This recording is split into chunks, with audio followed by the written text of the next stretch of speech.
Good morning, test subject. You have been in suspension for 72 days. The Aperture Science Computer-Aided Enrichment Center congratulates you on your 36-year sleep anniversary. You have been selected as a potential candidate for our Human Emergency Response Team. Please review the agreement provided on the nearby monitor. Welcome to Port Revolution. My name is Stefan Hans, and I'm the creator and lead developer of this mod. I've been working on this for almost 8 years, so I'm excited to finally share this behind-the-scenes developer commentary with you. I hope you had a chance to play Port Revolution before jumping straight into developer commentary, as it will obviously contain spoilers. If you're ever having trouble hearing or understanding us, you can enable subtitles in the audio options. Now sit back, have fun, and thank you for playing my first game, Port Revolution.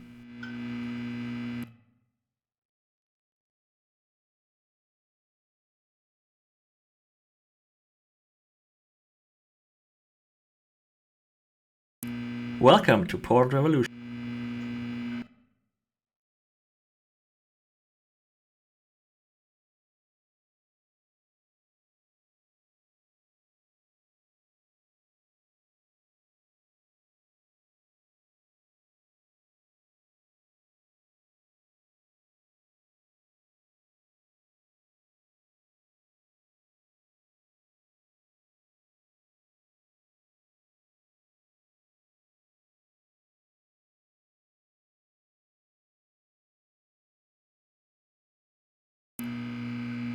Starting a Portal 2 mod can be quite challenging.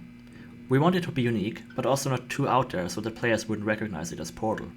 Early iterations featured a test chamber vault just like in Portal 1, but we felt this was too derivative. The container ride we ended up with is very reminiscent of Portal 2, but has a few twists. In Portal 2, the ride is highly dynamic and epic, whereas here it is rather uneventful and more subtle in its world building. We wanted to show the player the state of our world right off the bat. The slow ride in a dimly lit Aperture facility shows that we're in a low power environment that is still largely functional. The facility still operates as intended, just another human being dragged out of the cold storage vault and sent to the test chambers to die.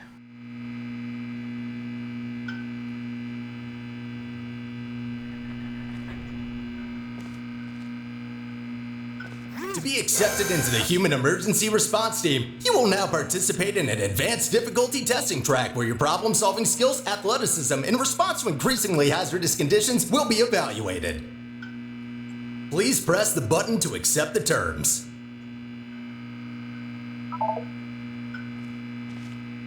Most of our custom in-game videos were created entirely in the free software Blender, which we also used for all of our 3D assets as well as some textures. As modders, we like Blender not only because it's free, but also because of the awesome community surrounding it. Source Engine uses custom file formats for its models and materials, which can be tricky and cumbersome to deal with. There are plenty of Blender add-ons available, all made by other modders, which make it trivially easy to import and export Source Engine formats. We also created our own Blender tools, like to create pre-rendered physics simulations and achievement icons. The Swiss Army knife of a program came in so handy and so many times. Thank you, Blender Foundation, you're awesome.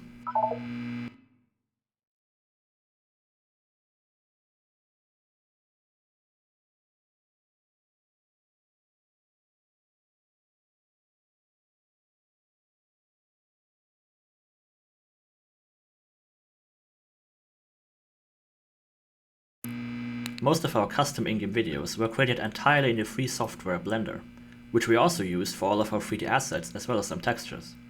As modders, we like Blender not only because it's free, but also because of the awesome community surrounding it. Source Engine uses Starting a Portal 2 mod can be quite challenging. We wanted to be unique, but also not too out there so that players wouldn't recognize it as Portal. Early iterations featured a test chamber vault just like in Portal 1, but we felt this was too derivative. The container ride we ended up with is very reminiscent of Portal 2, but has a few twists. In Portal 2, the ride is highly dynamic and epic, whereas here it is rather uneventful and more subtle in its world.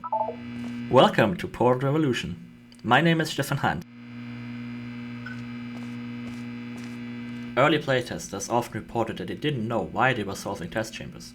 We thought in a Portal mod it would be obvious why you're solving puzzles, but the lack of a goal was still an issue. In the original Portal, players don't really have a goal spelled out to them either, but the mystery surrounding Aperture and GLaDOS is itself enough of a motivator. Players naturally ask, who is this robot voice? Why are all the observation rooms empty? What am I testing for? That worked for Portal, but not so much for a mod. This is where the human emergency response team comes into play. It is presented as some sort of elite crew of highly skilled test subjects, which the player tries to join through solving difficult and dangerous puzzles. This immediately proves successful. It's a vague goal and eventually turns out to be a lie anyway, but it keeps players engaged enough for the first chapter until the real mission begins. Thank you for volunteering. The door will open in 3, 2, 1.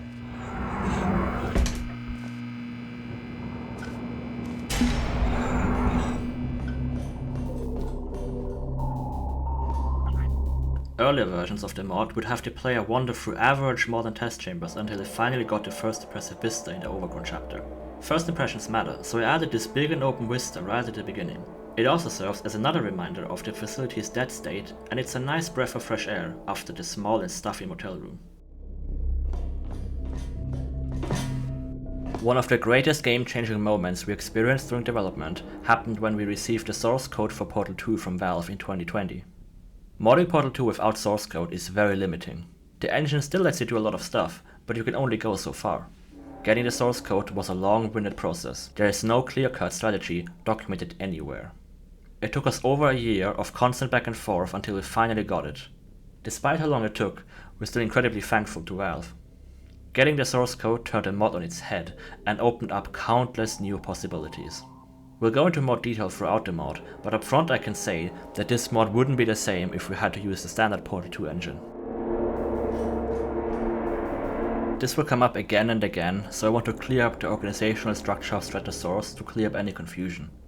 2 other modders and I originally got source code for Portal 2, CSGO and a bunch of other Valve games back in 2020 to develop a mod called Portal 2 Community Edition, which is still in development and intended to be an improved base for Portal 2 mods. I worked on Revolution and P2C side by side, intending to use the P2C engine for my own Revolution mod. Later we were joined by Momentum mod and founded what is now known as Stratosaurus, a shared engine branch used by P2C, Momentum and Revolution. We all use the same engine and can share features, but also all make our own custom tweaks to each game. Collaboration is at the heart of Strata and allows smaller mods like Revolution, which don't have a lot of programmers on its team, to inherit features shared by other mods. For example, our DirectX 11 port and some graphical features like parallel extracted cube maps originated largely in Momentum and have been added to the base engine so we can benefit from all that work as well. Other features like improved level loading speed have been contributed by P2C developers, and some of the features we added to Revolution are now also available in P2C and Momentum. So if you're ever confused about what Strata and P2C are, it's just a shared code base that allows modders to share a common engine.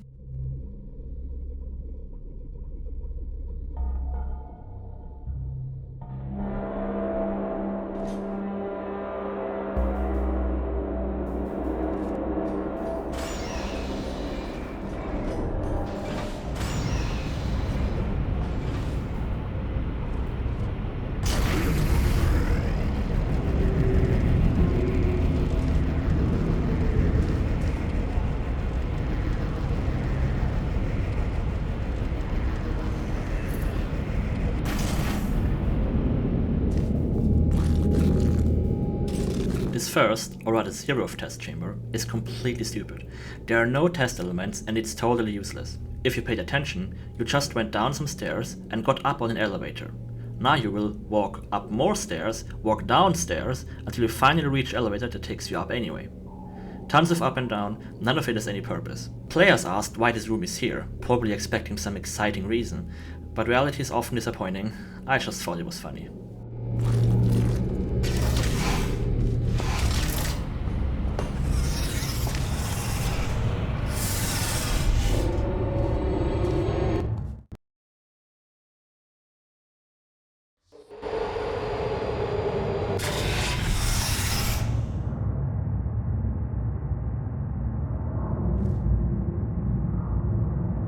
Test subjects may experience symptoms of mental defects after long-term chemically induced hibernation.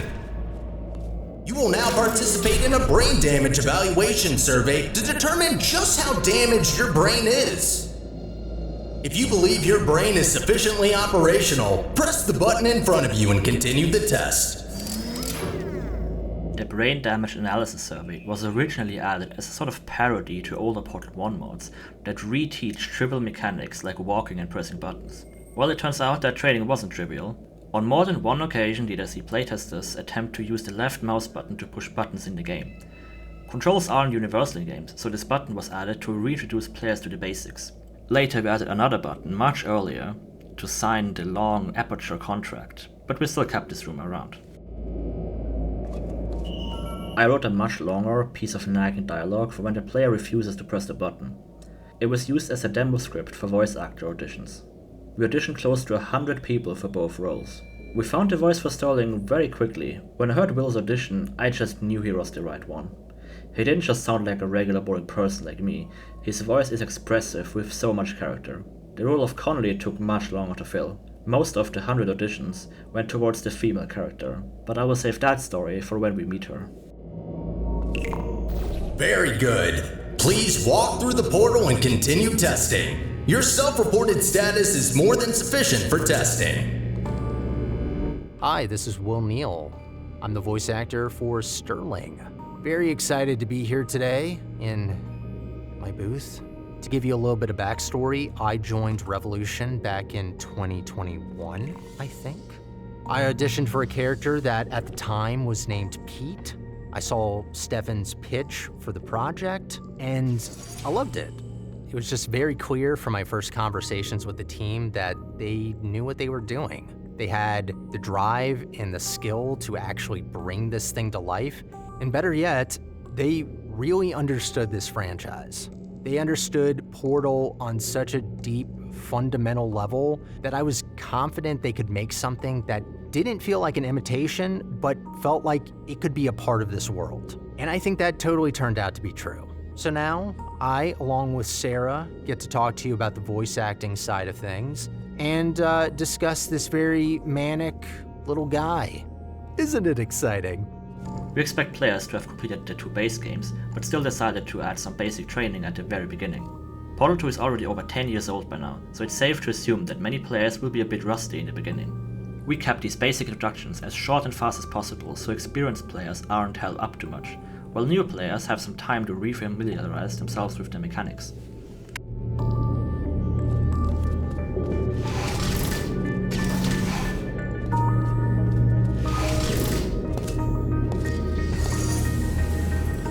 Hello, my name is Jared Pula, and I created music for Portal Revolution.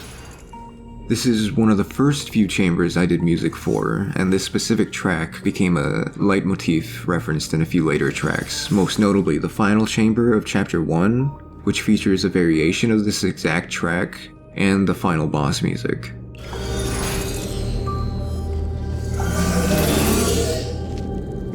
Please be advised that noticeable damage to eyesight is not part of any test protocols, but is an unintended side effect of the Aperture Science Material Emancipation Grill, which in semi-rare cases may emancipate some of the light-sensing rods and cones inside your head.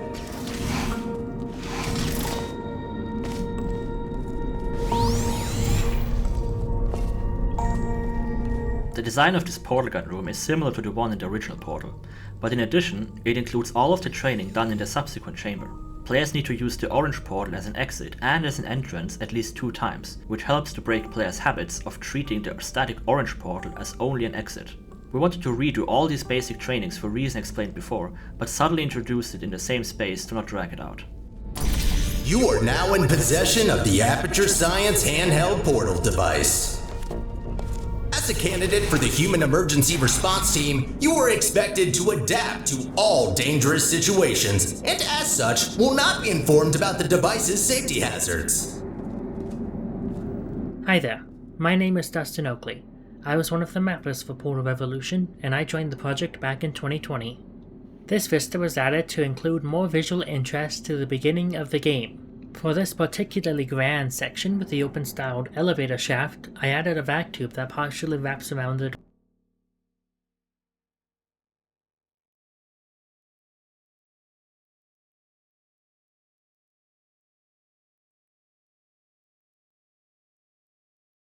departure elevator. So even though the facility is dead, it still feels like that Aperture players love, with all its inefficiencies.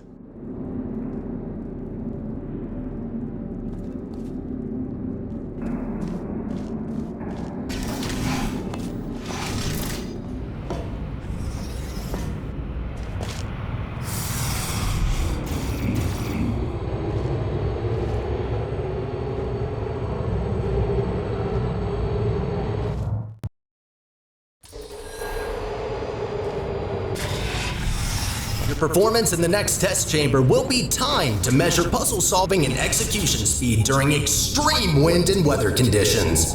In the rare case that wind and weather conditions appear to be ordinary, please stay idle in the entrance foyer until the desired conditions are met. So this whole introduction segment is technically our introduction to Sterling, kind of. He's like Santa Claus right now. We can't see him, but he is watching us and judging us critically. I also want to mention the announcer voice. This is not me pretending to be an announcer. This is me pretending to be Sterling, pretending to be an announcer. My announcer voice is, great. It's very refined and subtle. This is what Sterling thinks an announcer is supposed to sound like. It's a little bombastic, but you know what? He's trying his best. This chamber is designed to resemble Chamber 9 from the original Portal, which we call the Impossible Chamber. While the layout is largely identical, the iconic hole above the fizzler is missing. As a consequence, players need to find an alternative solution and have to learn that pre-placed portals do not get destroyed when they walk through a fizzler. This solution in fact already works in the original chamber. We like putting new twists on concept from the base game. It's an effective way to get players to think about familiar mechanics in a new way and helps them to think outside the box. It also neatly summarizes Portal Illusion's general design philosophy. It's familiar, but slightly different, and lets you realize things about the base game that have been there all along.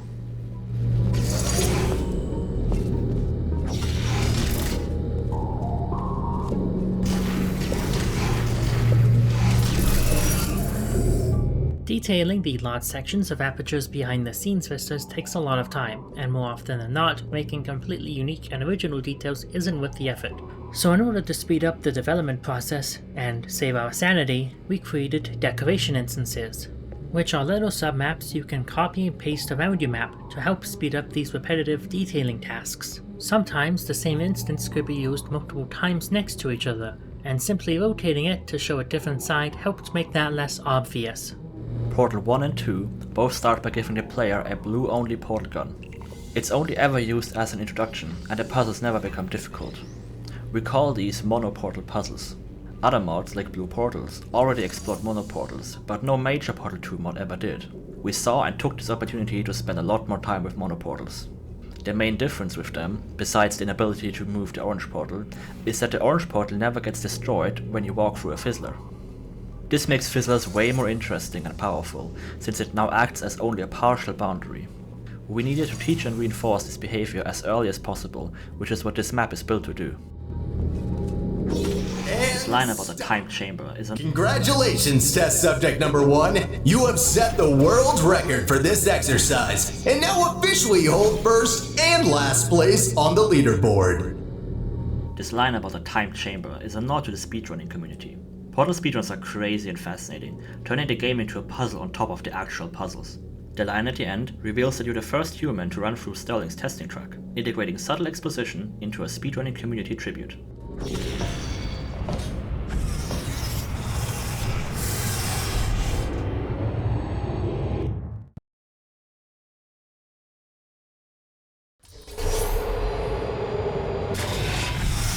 Okay, what do we have here? The next test may contain concentrated amounts of electromagnetic radiation that may be harmful to the retinas of some humans. The Enrichment Center recommends to solve this test with closed eyes, as health insurance will not be provided for this specific exercise. In case the sensing rods and cones of your eyes have previously been emancipated by an emancipation grill, feel free to ignore the prior warning. I wanted the laser catchers to sound like random machines that just so happen to be kind of melodic. Like when you notice a washing machine or a radiator kind of has a nice beat as it's doing its thing. The repetitive beeping noise is to instill the idea that they are just machines trying to carry out their designated function. Portal 2 features the iconic blue fizzlers, but also red laser depth fields. These look visually very different from fizzlers and have completely different properties. Laser depth fields have no effect on cubes or portal projectiles and only kill the player. The mapping community has invented their own red fizzler variant, which we call the Death Fizzler. It combines the properties of both fields, destroying physics objects, blocking portals, and also killing the player. The visual look we have in Portal Revolution conveys this idea pretty clearly.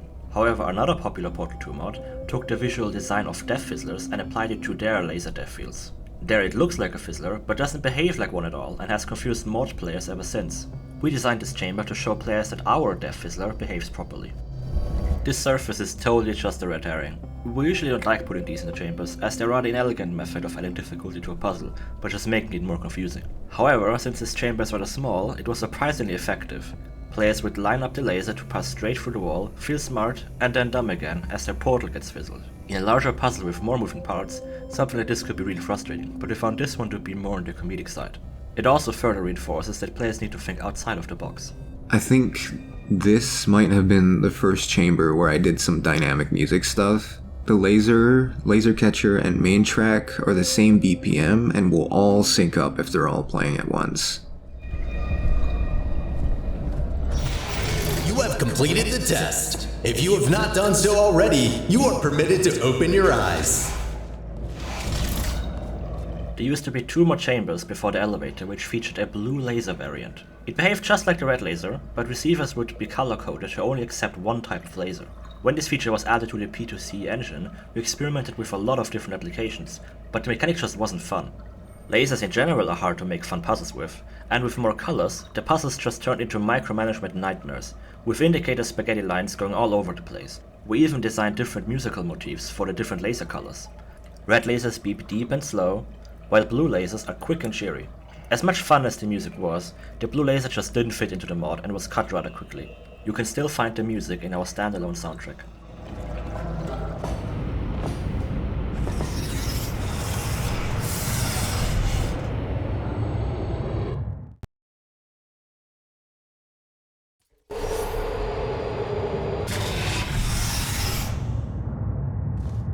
Before starting with the next test chamber, we would like to remind you that, so far, no experiment has yet unproven whether or not weighted storage cubes are not incapable of not feeling pain when being emancipated. This isn't really critical information here. I would just like to point out that I read this line about weighted storage cubes so many times. It is forever ingrained in my head and occasionally haunts my dreams. I like to think that I got it right on the first take and Stefan just wanted to torture me that day. And the worst part about it is I still don't know what the line means. The source engine loads all level data into memory at once and requires loading screens to transition to the next level. So a question you will eventually have to answer is when to place a loading screen.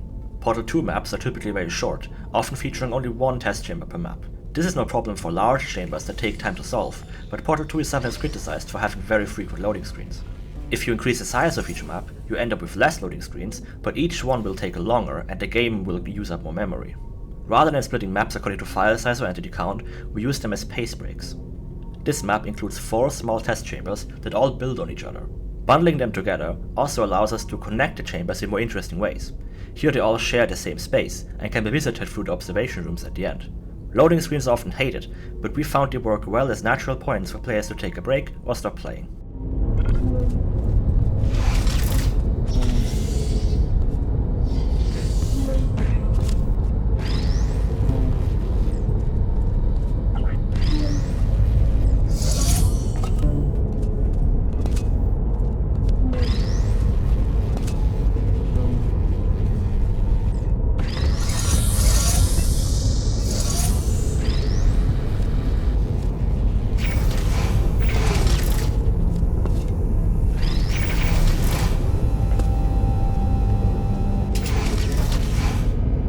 Portal 2, there is a central config file that lists all the data displayed on every chamber sign in the game.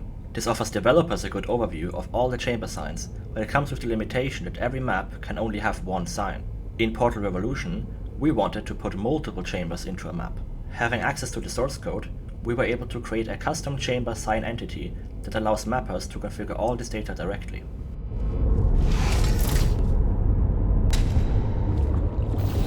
Well done, candidate. You have successfully solved 5 test chambers. To ensure a high quality of human resources, the following test chambers may include elements of danger. Extra caution is advised. Good luck.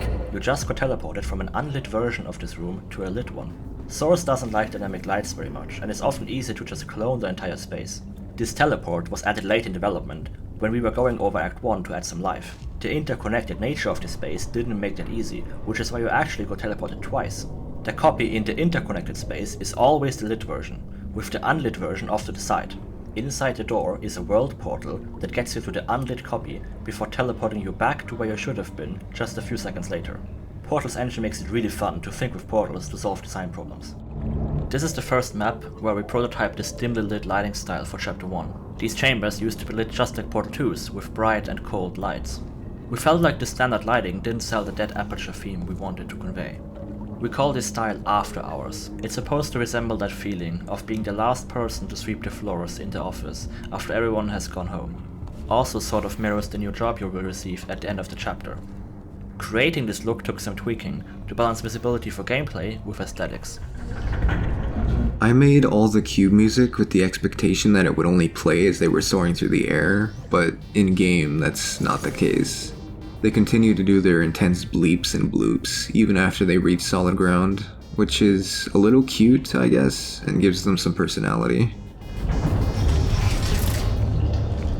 For After Hours, almost all of the observation rooms are dark, which gives a lonely and eerie feeling. Problem is that the primary light source in puzzles, so we need to find alternatives.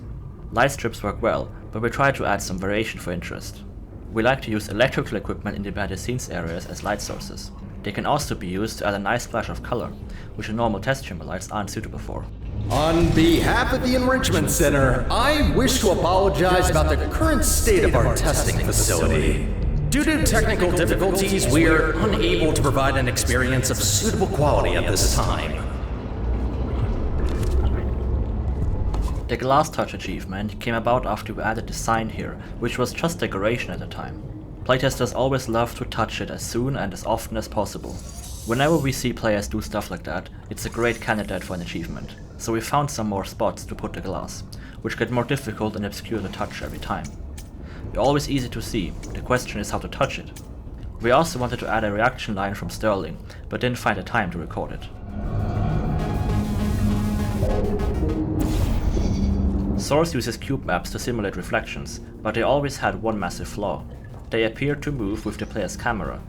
Strata added support for parallax correction on cube maps, which allows mappers to define a boxy shape for a cube map to stick to. When configured properly, their reflections can look pretty realistic, as can be seen on these light strips. As you move around, the reflection continues to look accurate. We updated a lot of Portal 2 materials to make use of proper cube maps, since many seem to always reflect a solid white texture, presumably to conserve VRAM. Getting this to look right in all lighting environments proved difficult and didn't turn out exactly how we hoped, but here it looks pretty good.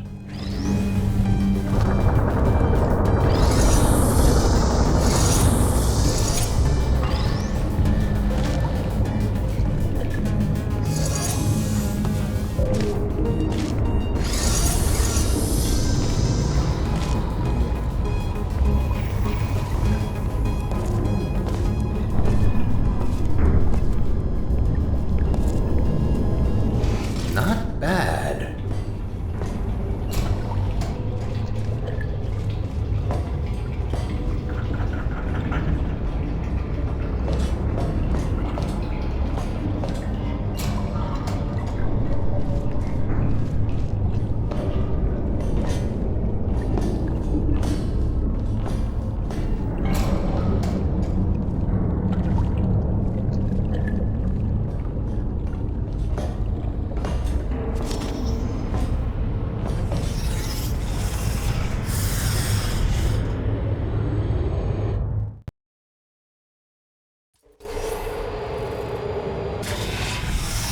As a consequence of semi-recent events, some aerial faithplates could be misconfigured and launch objects into arbitrary directions. Be careful. Well, that's definitely wrong. Give me a second. There. Try that. Good. That faithplate is now properly calibrated. From the beginning, this entire chamber was built around this jump through the ceiling. I wanted to make an introduction chamber for faithplates, but needed something to make it unique. Faithplates are a fairly straightforward test element and don't need a lot of training. They're great tools for subverting expectations though, and we were able to use them to further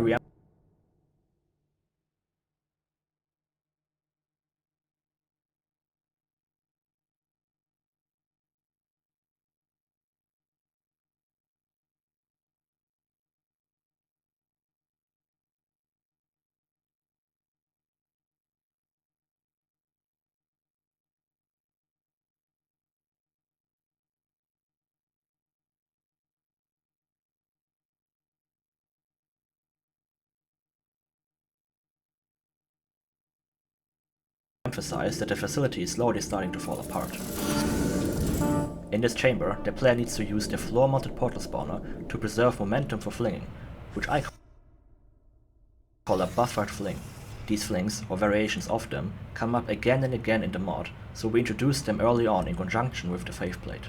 Getting momentum isn't the hard part. The puzzle is about preserving that momentum, to get yourself or a physics object to where you need it.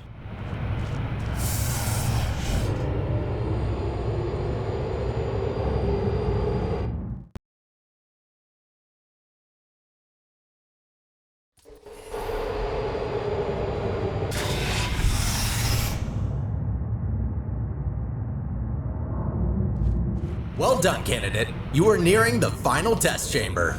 Solving this last chamber and completing the testing track will grant you membership into the Aperture Science Human Emergency Response Team.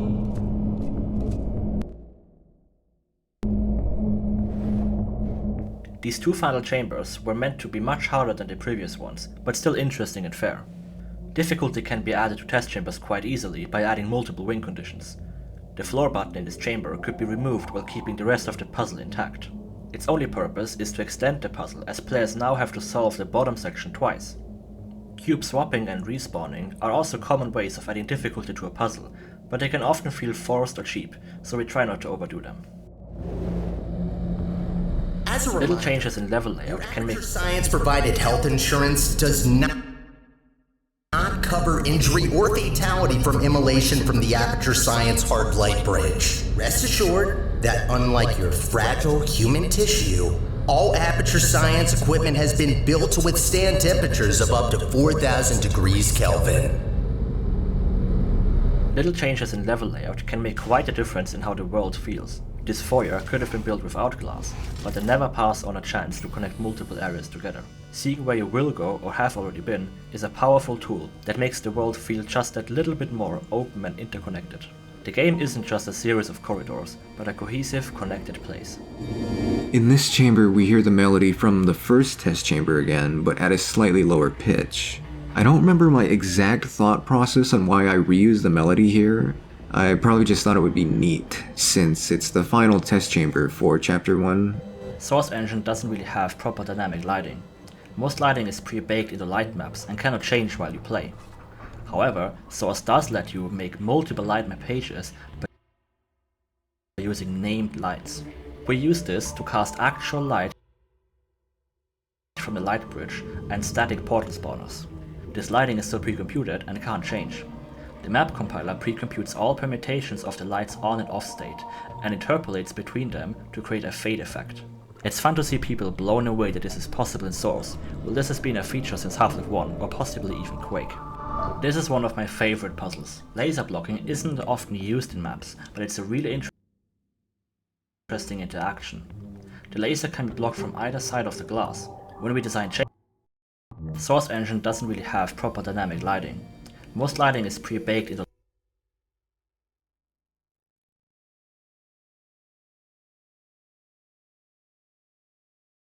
light maps and cannot change while you play.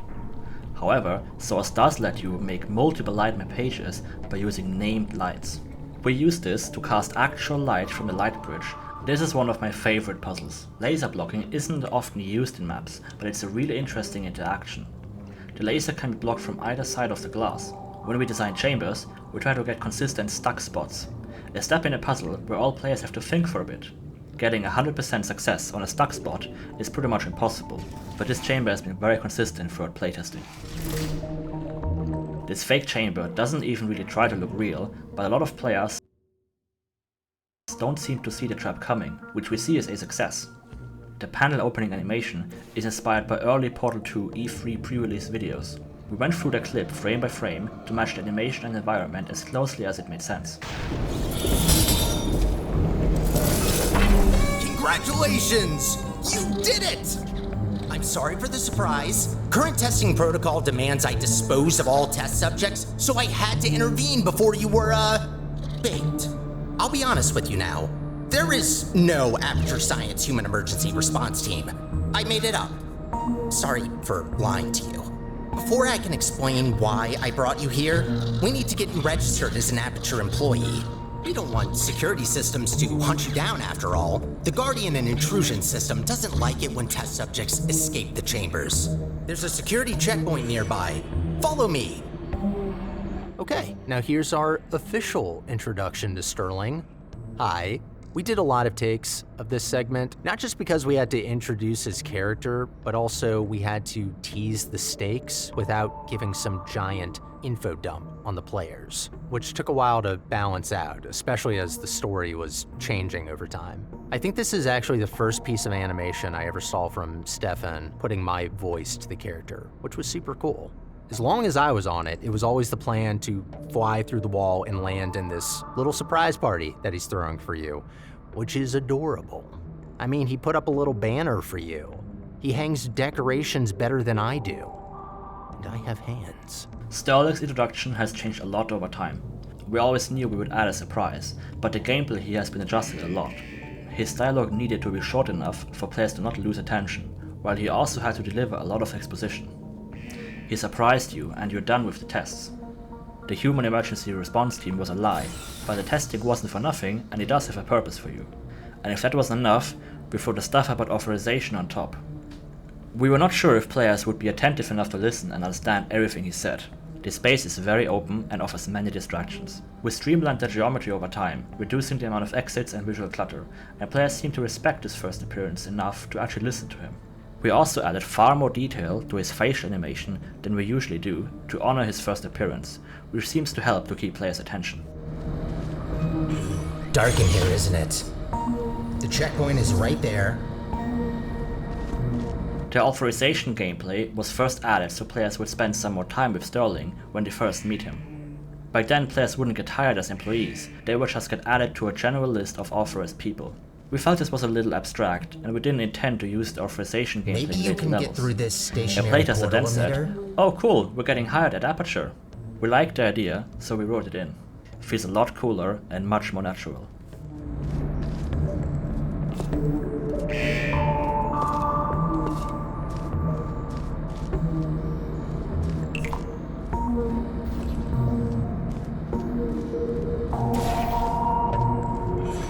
Now that we decided you would become an Aperture employee, we had to come up with a job for the player to do. We thought it would have to be a low-level position without any requirements, something Sterling could hire anyone for, with no need for extra verification. At the time, I worked at a place where I had to take over some of the janitorial duties when our usual janitor was out sick, so this felt like a natural fit. There it is. The controls are manual, so I can't help you. Got a clue? If you don't press the button, Sterling will keep saying lines, which we call nags. We went a bit further and even added branching dialogue and some So you have to interactive elements. stand in the We scanner wanted to to get add more of registered. this stuff later, but didn't find Any plan opportunities how? or the time to really delve this deep again. Sadly, most players never see this, so give it a shot and look what Sterling does if you refuse to press the button. Maybe that portal can help again.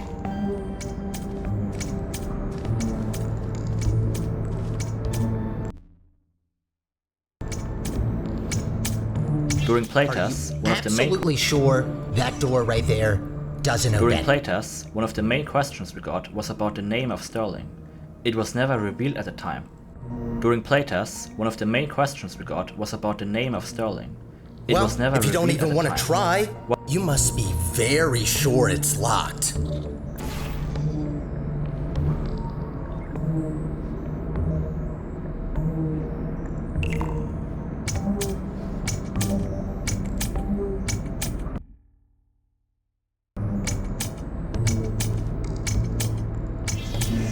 Oh, good idea.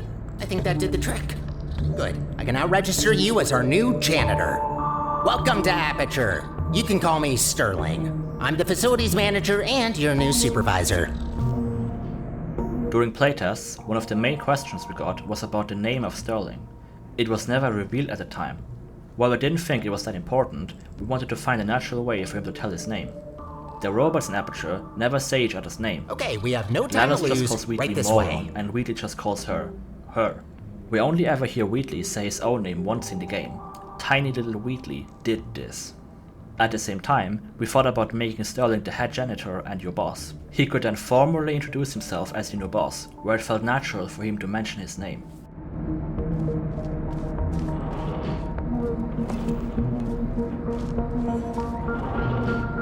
Well done. Not everyone gets this position, you know. You should be proud. During an internship, I visited a little data center where I saw a huge pile of hard drives next to a dedicated hard drive shredder. I mean, yeah, it makes sense, but I still found it pretty funny. Same day, I asked my modeler if he could make it, and here it Cleaning is. up after humans that don't All right then, up we go.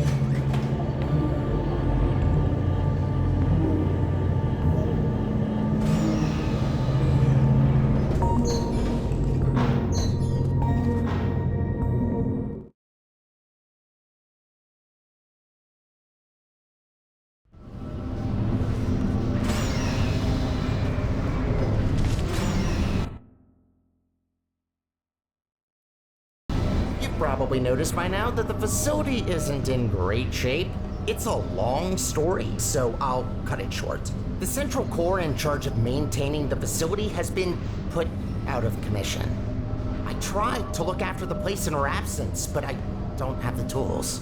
Good news though, I found better tools. A device capable of repairing the whole enrichment center.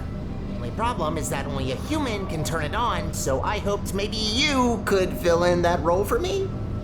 The life of every human and core in the facility is at risk if we don't stop the collapse. Come on, let's go. I'll explain the rest on the way. Sterling's mission changed about halfway through my time on the project. At first, his goal was exactly the opposite from what it turned out to be.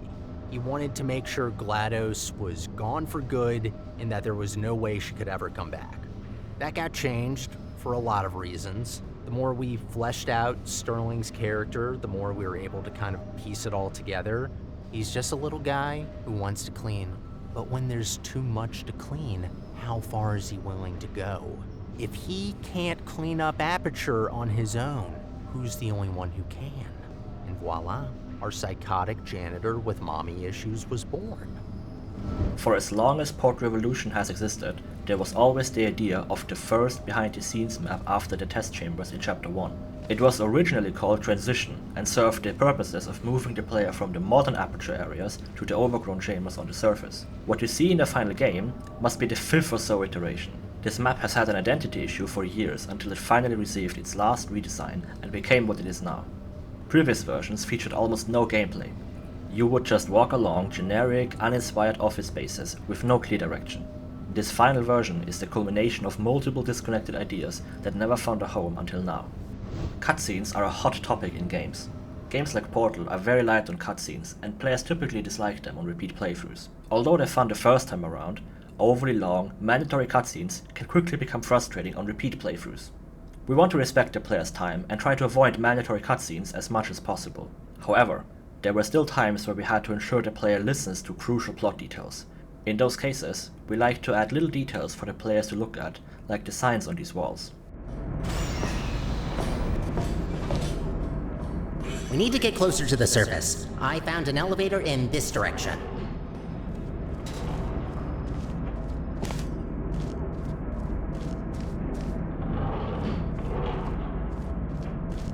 I love putting little personal bits and pieces into the environments. The background on this poster is a photo I took of islands in Croatia. The monitors next to it are a reference to the internship I mentioned in the last map. I guess I was quicker than they expected when I did my month of programming work in 3 days. For the rest of the month, I was asked to set up dozens of monitors, which filled the hallway stacked on the boxes just like this. Lesson learned, I guess. Don't overperform in corporate environments or you'll just get more work. To emphasize the feeling of exploring areas you are not meant to see, we move players through vents and other areas that are normally not built for humans to traverse. There is no convenient and straight path to the exit. This also helps to further sell the dead and decaying state of the enrichment center and keeps players more engaged than a direct hallway. Up ahead is the turret disposal facility. Since they're all defective, they shouldn't be able to hurt you, but still be careful. One of the new graphical features we added is a custom implementation of ray-marched volumetric lighting, as can be seen on the light shafts coming out of these fans. Source Engine already has support for faking volumetric lighting by placing semi-transparent sprites. However, these cheats don't support real-time shadows, so we looked for other methods. Ray marching seemed like a good fit, as it is the most common technique used in modern games. Getting it to work in our custom engine branch, though, was extremely difficult, taking over a year of working on and off on the feature. As always, portals complicate everything, leading to months of dealing with stencil buffer and render texture related issues. Towards the end of Revolution's development, it was looking like it wouldn't make it in, but we were still able to add it to a few scenes throughout the mod. For the anniversary update, we made a number of improvements in terms of visuals and performance.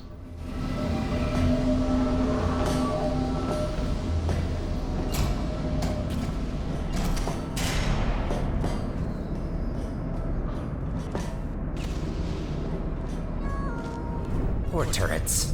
You might think that their pain is only simulated, but how is it different to yours or mine? They really don't deserve to be shredded, but don't worry. All their scrap will be recycled for production, and only surplus turrets get shredded after all. While this vista was largely created in one go, it required a lot of little tweaks to have the impact we were looking for. Players would enter the area at the left end of the hallway, with a pillar blocking line of sight of the fan. Players would regularly immediately turn right, walk towards the exit, which was open at the time, and never even notice the large fan vista. We added some holes to the truss, which are still there now, but this didn't solve the issue. Moving the entrance door to a more central location helped, but players would often still immediately leave the room. We wanted players to appreciate the view and notice the large fan, which becomes more important later. Eventually we gave in and locked the door, and gave Sterling some dialogue.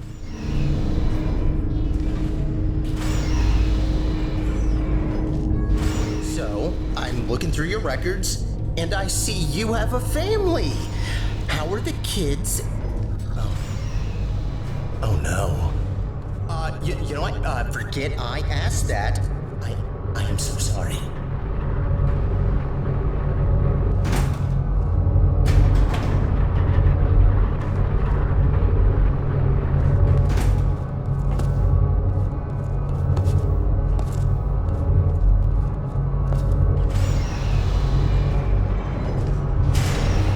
Wind turbines.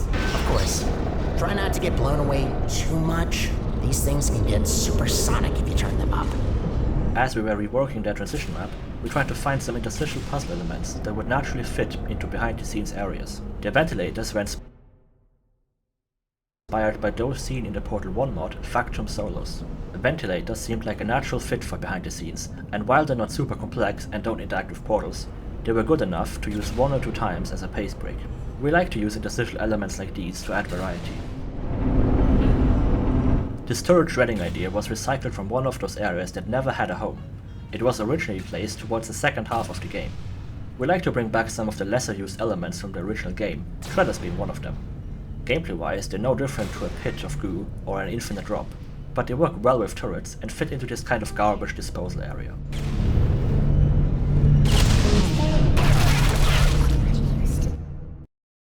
This turret shredding idea was recycled from one of those areas that never had a home. Try to find a way across that bridge. I'm sure you'll figure it out, so I will wait right ahead.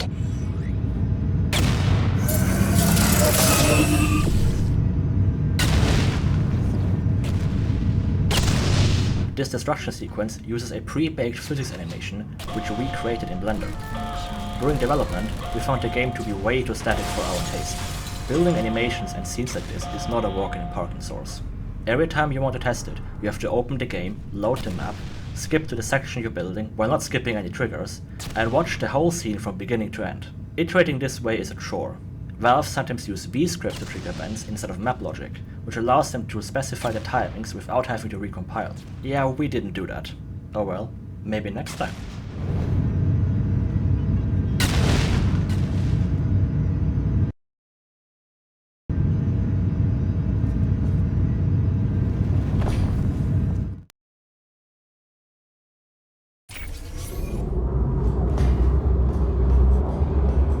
How does it feel to be an official Aperture employee?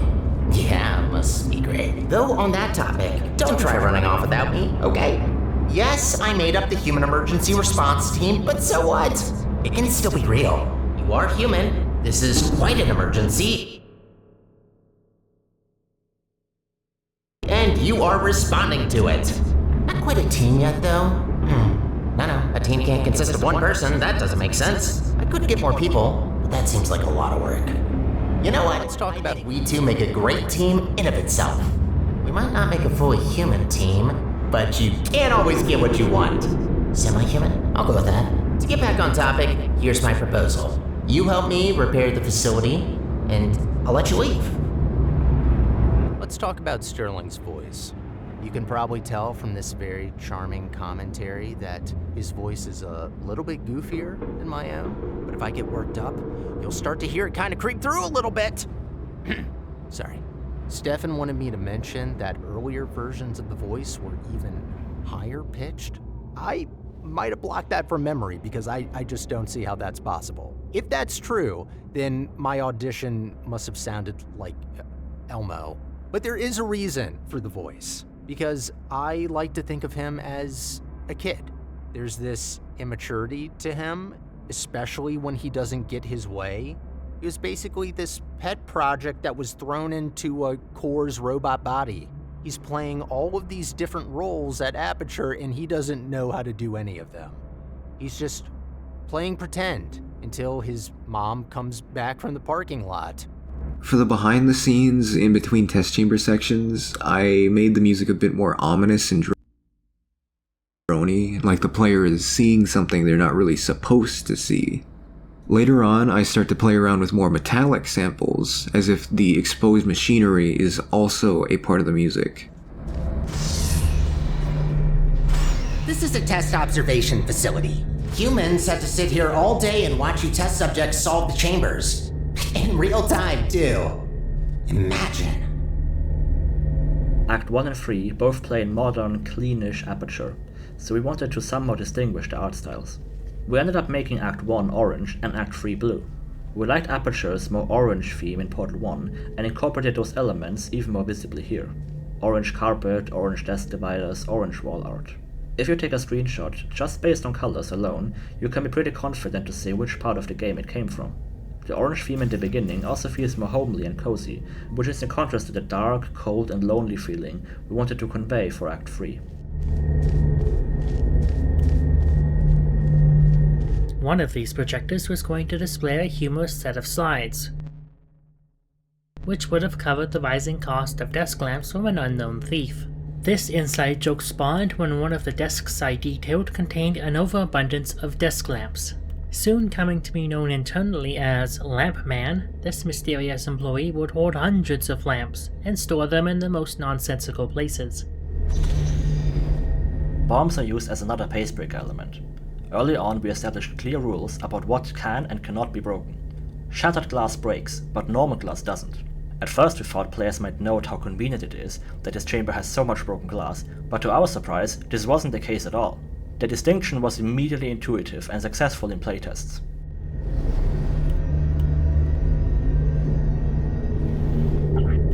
This test chamber is not meant to be solved the normal way, but we still wanted to build a convincing test chamber that looks like it could have been solved at some point. Usually we do this by breaking some test elements. However, players are often still distracted by the non-functional devices, and because the way you're meant to leave this room is very unusual, we wanted to eliminate those as much as possible. That is when we thought of making it a co-op test chamber. co-op exit doors require both bots to be present at the door. The player in Revolution is neither a bot nor a both, and playtesters reacted well to the inclusion of co-op chambers in a single-player mod. Oh good, you finally found the exit. Those bombs are a menace.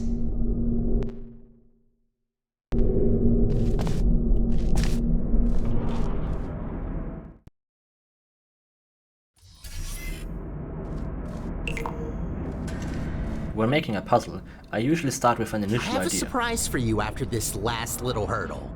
I know. I promise no more test. Wait, no I didn't. Well then, here you go. I'll wait up ahead and, prepare some things. Take your time. When making a puzzle, I usually start with an initial idea. Some combination of elements or a fun moment, like sliding a cube down a ramp or using a vac tube to bend gel trajectory. Starting with a core idea helps to give the puzzle identity and makes it more memorable. But some puzzles just have to be workshopped. Difficult puzzles in general are often harder to design, or at least hard to make fun. I knew that this puzzle just had to be complex and big. I also wanted it to feature all the test elements previously used in the chapter and offer a satisfying challenge to the monoportal gameplay. As I made all the puzzles in the mod, I often get asked how I come up with them. Honestly, I would love to know that too. Most of the time it's a combination of luck and trial and error. Many chambers have been cut or drastically altered over the years. Starting with a core idea helps to get the ball rolling, but not always do they weave together a cohesive test chamber. Every chamber's creation is unique, but I have found a few methods to put together puzzles that I've been adding to my toolbox over time. One of these methods is to sort of design a chamber backwards. Rather than thinking about each step from the beginning, I would establish my clear condition, place down some elements, load up the map in game, and see if I could solve it. At first it's completely impossible to solve, but now I can iterate. I move elements around, add new ones, remove some, and change the geometry. At every point I test and see if I could solve it. This puts me in the shoes of a player as much as a designer. I'm discovering the solution more so than designing it. This process works well for complex test chambers. Sometimes a chamber that I didn't think was possible turned out to be completable in a surprising way. Often a puzzle just doesn't come together as you wanted. There's some unintended solution you can't seem to get rid of, overshadowing the actual, more interesting solution. To force the proper solution, it's easy to overcorrect and add elaborate setups or specialized elements that only serve to limit the player in this one specific way. So far in all those cases, a slight change in the geometry, like adding a pit somewhere, has solved the issue. Pits are elegant and incredibly powerful. They can force players to place one or both of their portals to pass. They can feature ramps on one or multiple sides to create a one-way drop. Ramps can be enabled or disabled, creating total-level one-way doors. Portals can be shot across or blocked by a wall above. Light bridges, tractor beams, flings, catapults, and gels can all be used to cross them, all in slightly different and unique ways. Pits can be deadly or safe, friend or foe. I didn't really think much about pits before, but have since realized how versatile they are, and am now more aware and thoughtful about their usage as a legitimate test element. I like to keep puzzles minimalistic, featuring as few elements as possible. A single element that is used in many ways is more interesting than 20 elements all with a single usage. Some of my favorite portal puzzles are those which feature the least amount of elements. This chamber is certainly not one of them, but that's the whole point. It's intended to be overwhelming, while still keeping the amount of elements as small as possible.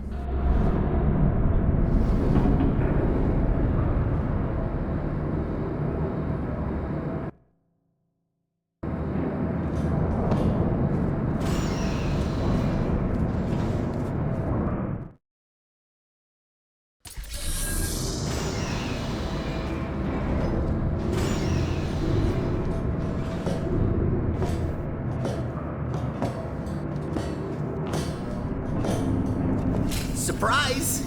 What? What's that look on your face? Did you expect something bad? Yes. It's an actual elevator straight to the surface. Rare find. You're welcome, by the way. The elevator I know you ride humans originally... love the sky for some reason, so I thought this would excite you. The elevator ride originally ended with an overgrown vista. The vertical nature of the ride made this challenging, and we were struggling to find a good look for it. We also felt like the slow and unceremonious reveal of the surface here took away from the impact of the reveal in the next map, so it was cut.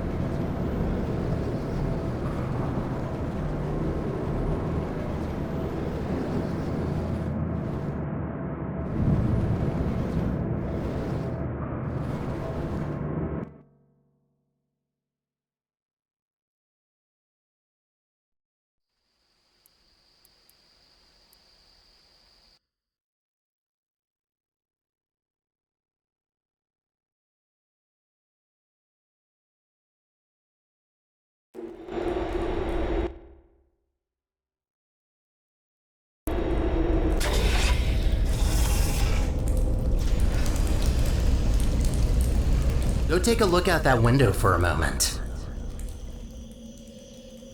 Pacing is really difficult in games because you're pacing multiple elements at once, story and gameplay. Gameplay pacing is based on fatigue and playtime. You can make a 1 hour, 10 hour or 50 hour game and still pace the gameplay well. It's usually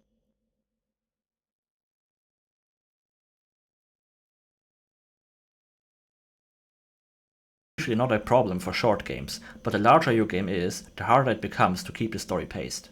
For example, you might find a lot of open world games have a very drawn out midpoint with a short beginning and end. Portal Revolution is short enough that story pacing is very much doable, but we still had to be very conscious about moving the story forward on a pace that feels sensible.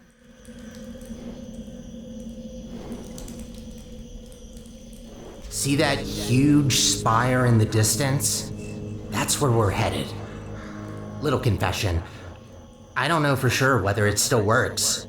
It is possible that there is just a pile of rubble waiting for us. Judging by how torn apart this place is, I'd give that chance a possibility. Look, I'm sorry. I don't want to torture you with endless testing. You already proved that you're capable. The problem is that these backstage areas aren't built to be as durable as the test chambers. To cover any ground here, we need to move between testing tracks. For the outside sections, I use a lot of softer sounding synths and stringed instruments. I wanted to convey the serenity of seeing the sky again, and also the feeling that freedom is still just out of reach, that you haven't quite escaped yet. This area has changed a lot. It used to feature a lot more naturalistic elements, like rock and grass. It looked cool, but when we switched to cascaded shadow maps, we had to recreate large chunks of that map and ended up basically rebuilding this entire section. The first room also had a waterfall in it, but we never finished the particle effect and cut it out.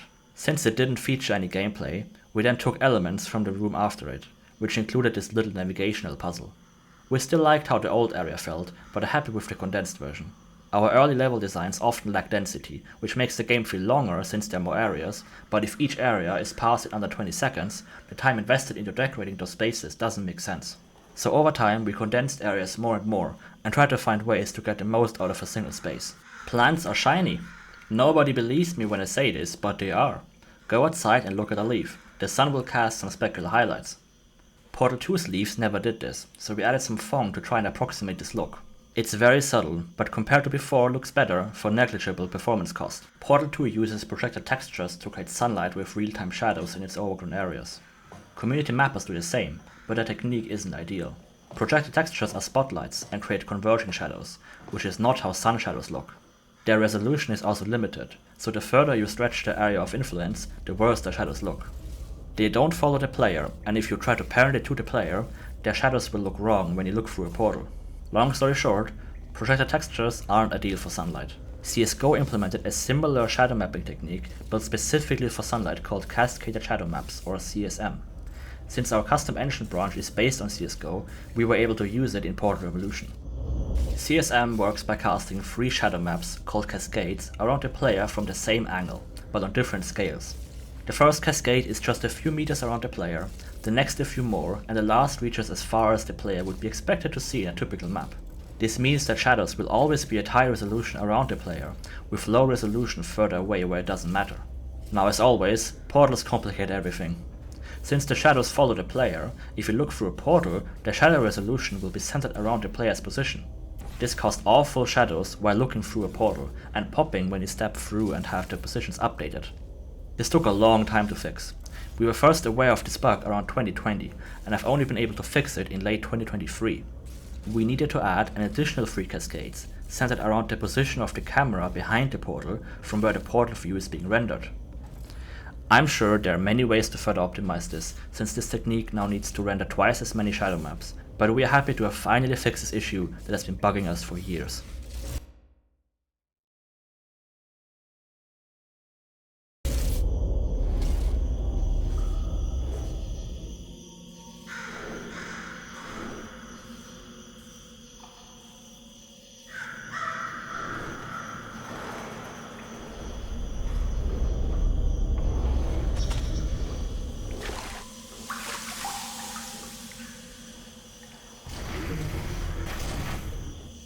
That's much better. Might be a bit overgrown, but the hardware still works. They really use fine materials for these tests.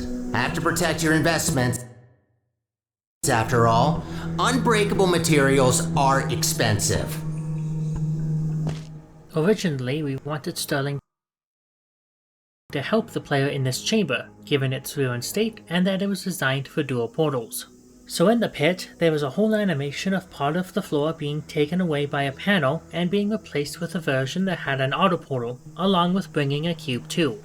While visually very entertaining to watch, and a great explanation for why there was an auto portal in Chamber 12 from Portal 1, a playtester managed to worm their way under the floor, and there were some visual bugs to it as well. I had tried numerous times to fix it and keep it in the game, but I eventually had to cut my losses and remove it. The geometry for the panels of the sequence of events is still present, a reminder of what once was. I still don't know how they got under there.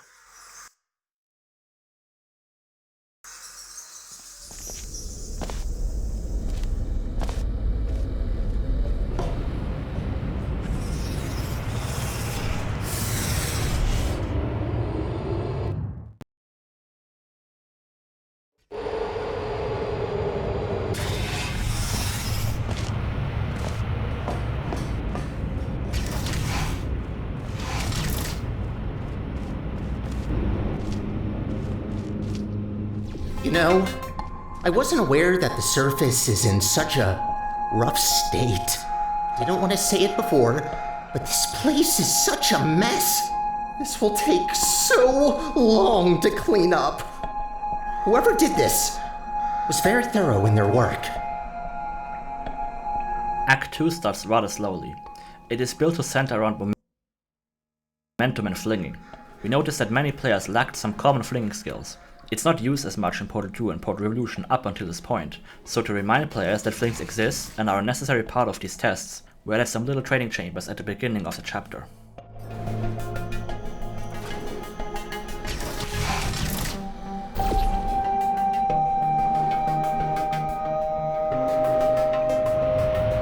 Everything was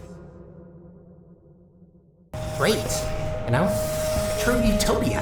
Until one human test subject, this little monster, just had to ruin our lives and killed her. And that's that.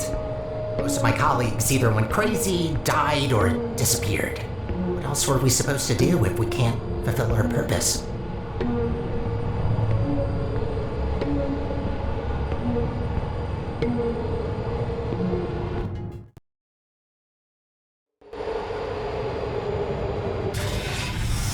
I'd rather say this before it's too late. Use the gels sparingly. The tanks aren't being refilled anymore, and what's left won't last forever. Once they're empty, we're gonna have a little problem. The gels are also highly corrosive and will eat through metal and skin given enough time. Might be good to know.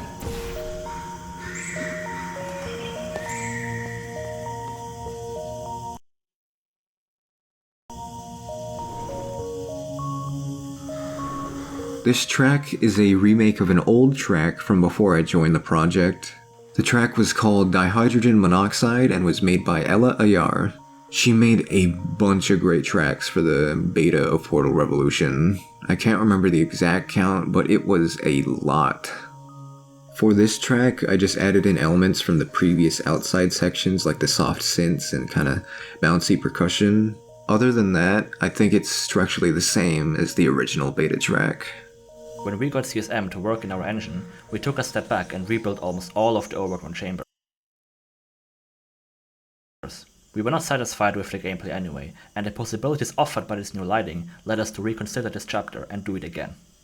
Of course we tried to reuse as much as possible, but not a lot survived. This is the only puzzle which we were able to keep, but we still needed to make a few tweaks to improve the gameplay. We also had to redo the entire ceiling. The converging shadows of the projected texture sunlight was able to reach and illuminate much more of the chamber. When we switched it to CSM, the parallel rays barely lit up anything with the old geometry. All of the overgrown chamber ceilings had to be rebuilt to be much more open, to let enough sunlight through. Gotta admit, watching you fly through the air like that looks pretty fun. Sometimes I wish I could do the same.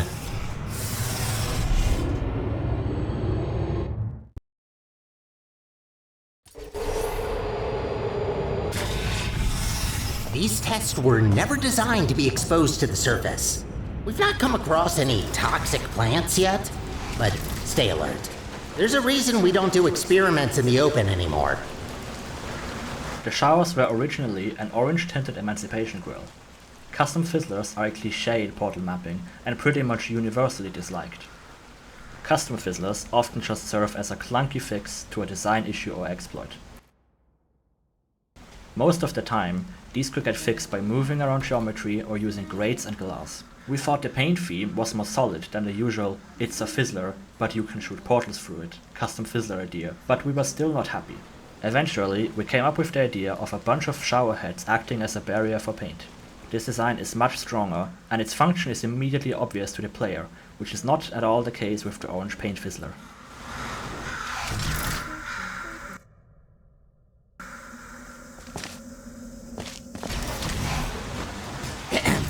Congratulations on completing this test. We hope you enjoyed your experience at the Aperture Science Center for... Who writes these protocols? Is this all just randomly generated? Oh, of course you enjoyed it. We designed the test that way. There's a reason I don't use those scripts. Could barely get through them when I first tested you. Remember that? What did you think of my announcing voice, by the way? I've been practicing it. Changing the paint fizzler to a shower wasn't a purely visual change. The paint fizzler would not allow players to shoot portals through it. This behavior makes no sense for a shower, so we redesigned the chambers to work with the new mechanic. Sounded daunting at first, but this was actually the only chamber that required any changes, which was to change the floor button here to a cube button. I decorated much of this chamber on a live stream on YouTube. I wanted this chamber to feel dense, lush and humid. Thick fog, lots of moss and mushrooms help to deliver that, but what's the most important is the glass bridge above. This bridge allowed me to hang plants off it, filling the air below with vines and reinforces that greenhouse look. A key trait to the background maps for the main menu is that all of them have the view looking out of an observation window. Here you can see the same observation room overlooking the same chamber that is used for Act 2's main menu background. This almost gives a sense of the player being watched by a third party, like a creepy stalker, monitoring and following the player throughout their journey. Yes, you heard me right. Don't try that. The fluid cleanses more than gels.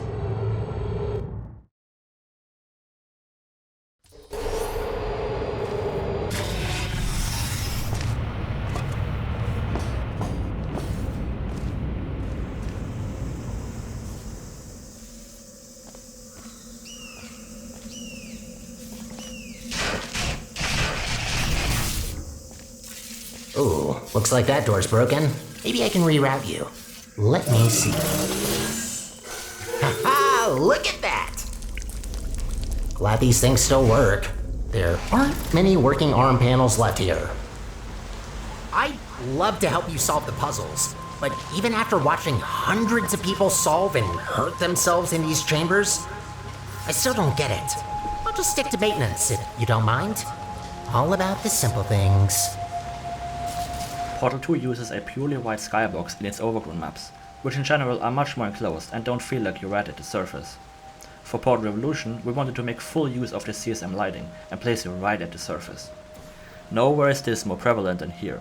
To make this work, we needed a proper skybox with actual clouds. We tried to render our own, but then ended up using a free HDRI from Polyhaven called Clarence Midday, which includes full HDR color.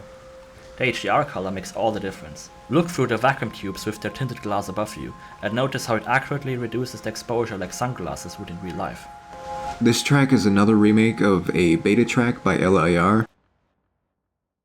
This track is called Sunlight, and it's probably my personal favorite of the beta tracks. It just perfectly gives off the feeling of basking in the sunlight after being cooped up in an underground facility for who knows how long. The main additions to this track that weren't present in the beta version are these very subtle robotic vocals that cut in every now and again. I added these vocals to add a ghostly feeling to the track, like the echoes of a time long past. I've been cleaning the facility since, well, forever.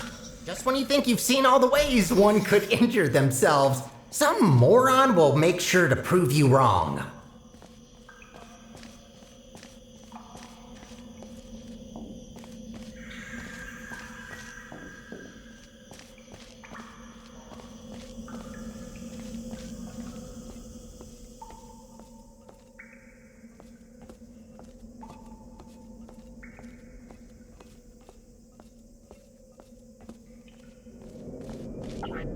Have you ever heard the expression room temperature?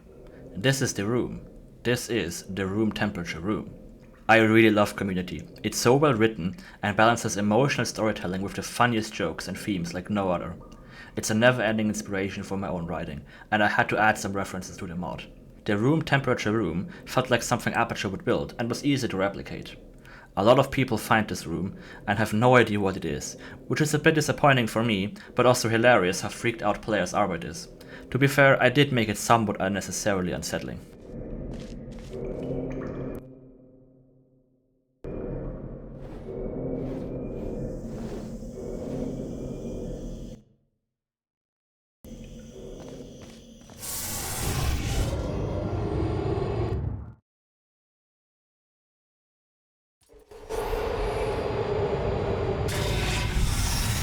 Oh, looks like you're about to get an upgrade to your portal device.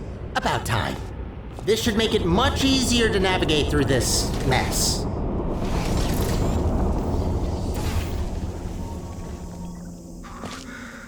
The floor in this chamber was inspired by some areas in the mods Portal Pro and Factum Solo's Episode 2. We like this blocky look seen in Portal 1 and always try to mix in some Portal 1 designs.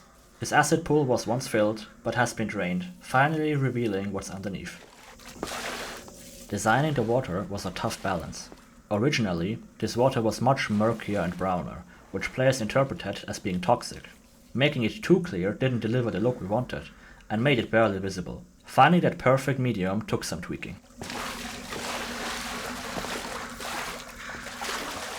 While we want this floor to feel chaotic, we didn't want that experience for the traversal. Constantly jumping up and down blocks isn't fun in Portal.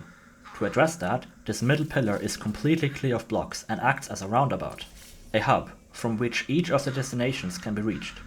From there, paths become more cluttered, but with one or two comfortable and obvious paths available. Through our playtesting, we also added more and more shortcuts and refined the paths.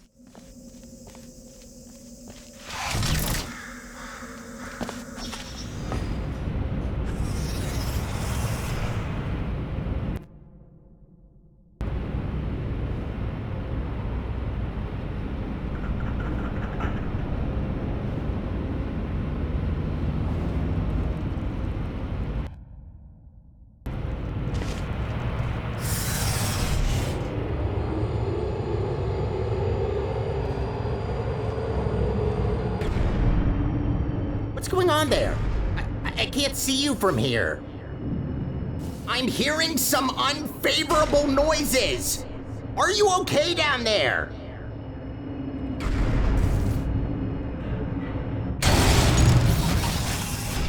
Try to find a test chamber. I can't see you there. At first we added this detour just to convey the state of the facility, but it ended up solving some other issues in great ways. We wanted to include some destroyed chambers without skylight. It's a style we love just as much as Overgrown. It feels so dark, lonely, vast and industrial. The detour let us transition to this unfamiliar and hostile art style very nicely. You didn't want to go here, you just have no other option. We also needed to transition the sun angle from noon to sunset, and these dark chambers helped to mask that. The detour also helped to make the distance you traveled from the beginning of Chapter 3 to the Spire more believable. In that vista, the Spire isn't that far away. The detour explains why we covered much more ground than would be needed if we could have a straight shot.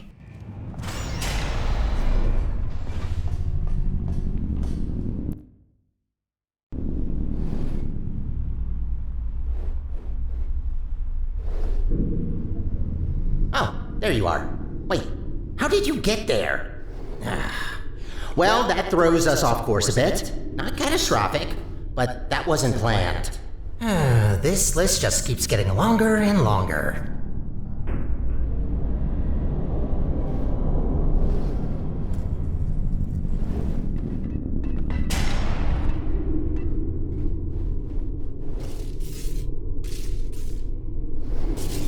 This elevator will get us back on track, but it will take a while for us to get back to the surface.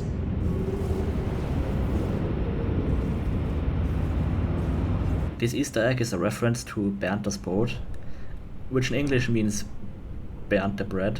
It's a German grumpy puppet of a bread, seen on the Kika TV channel during after hours. He's stuck in an endless white void and gets teased by a computer voice in the sky, who moves him around using robotic arms. Sound familiar? Yeah, he's definitely stuck in Aperture. In one episode, the voice introduces himself as Weißbox Master Control Program, which as you can imagine means White Box Master Control Program. The Easter eggs in this mod are typically very obscure personal references. It's fun to see players dumbfounded when they get here and have no idea what it means. Some players seem to take offense when they don't understand the reference immediately. Well, sorry, but I want Easter eggs to actually mean something and not just be obvious regurgitated pop culture references.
This little jump scare was inspired by a Portal 1 mod I playtested, which was never released. The setup was similar to this, with a turret pointing directly at the chamber sign, but I added a lot of subtle changes. The sign has been shot by the turrets, and the complementary blood deacons on the floor tell a very clear story. The turret's laser beam is off at first, only activating once the player jumps down. The small drop ensures that players can't peek the corner to see the turret or flee back to safety when the turret activates. The broken chamber sign was only added for aesthetic reasons at first, but it ended up playing into our cards for the turret jump scare.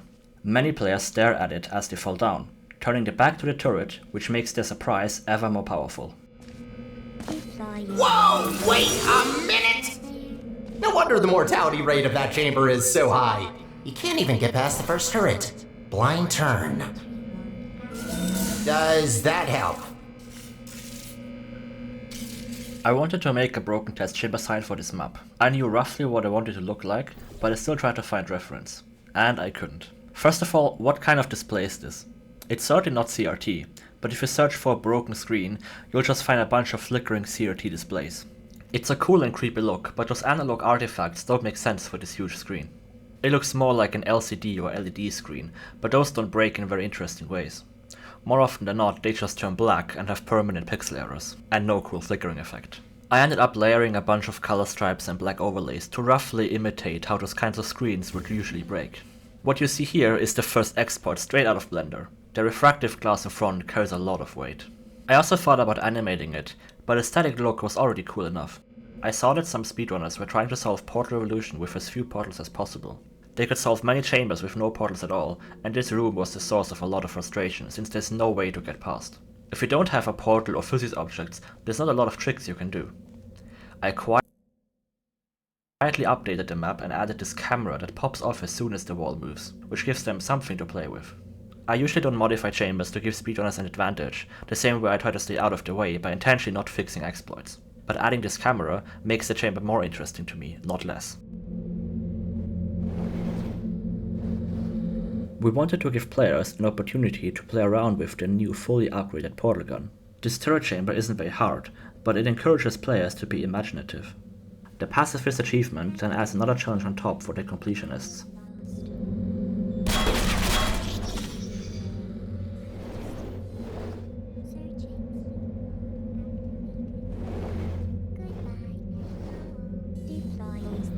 The geometry in this chamber is inspired by early Portal 1 mods and map packs, like the Flash version map pack and Portal Prelude. Their maps often followed a bit of a 2D design, with stuff stacked on top of each other in a straight line. It's hard to describe. I modeled this bridge with the turrets above the glass after that style of mapping.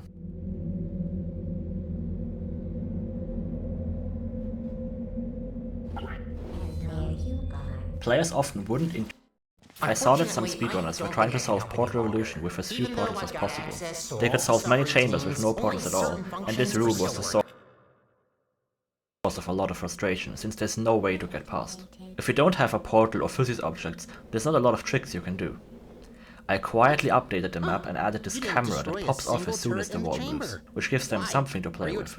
I usually don't modify chambers to give speedrunners an advantage, the same way I try to stay out of the way. Players often wouldn't intuitively trust that the ceiling surface aligns with the floor where the turrets stand on. The depth is hard to gauge from the entrance, so we added these little beams to the corners. This little bit of geometry makes it obvious that the two blocks are aligned. The lights above the wall behind, which uses a slightly different color temperature than the surroundings, also make it stand out.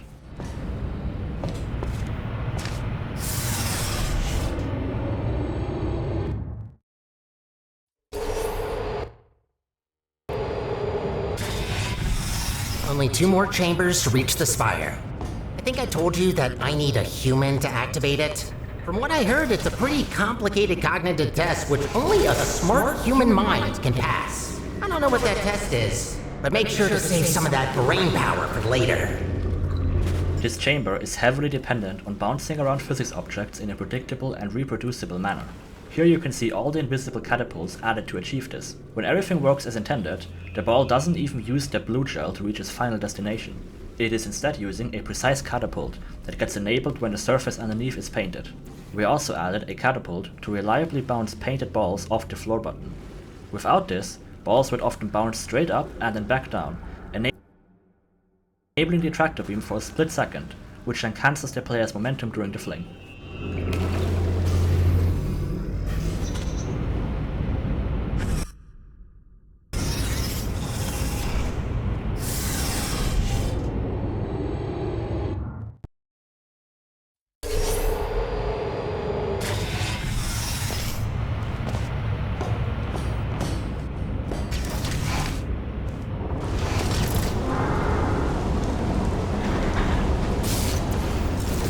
Sky! Finally, we're back! We're getting pretty close to our goal. Don't die now.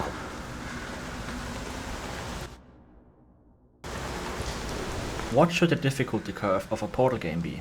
You might think it should be a constant rise, but if you do this over a campaign as long as Portal 2 or Revolution, fatigue will set in very quickly.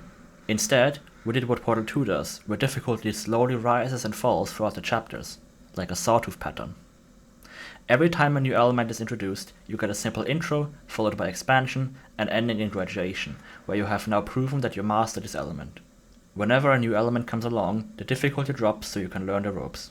The difficulty still rises over time, but this is mainly a consequence of cumulative complexity, where more and more elements are used in combination. Many veteran players remark that Revolution is way too easy for them, which matches our design. Revolution is built for all players, and we don't want to lose people too quickly. Whatever you do, you can never please everybody. What's important is that you stick to one consistent difficulty.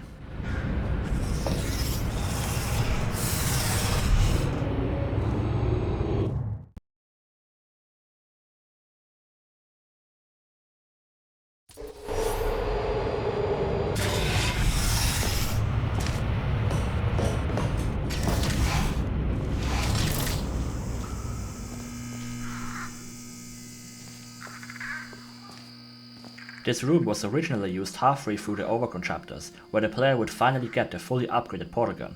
At that point, the vista here was just a rather undetailed mountain skybox. We didn't know what we wanted to show you in the vista, so we moved it to the end of the act, where we already planned to have an outlook vista for the spire. The image of the setting sun in the back was what kind of drove the feel of this track for the most part. I wanted to convey a sense of accomplishment with Sterling and Kate finally seeing their destination in the distance. Portal Revolution usually sticks to a pretty standard We actually did it. Well, not yet. But we will have done it soon.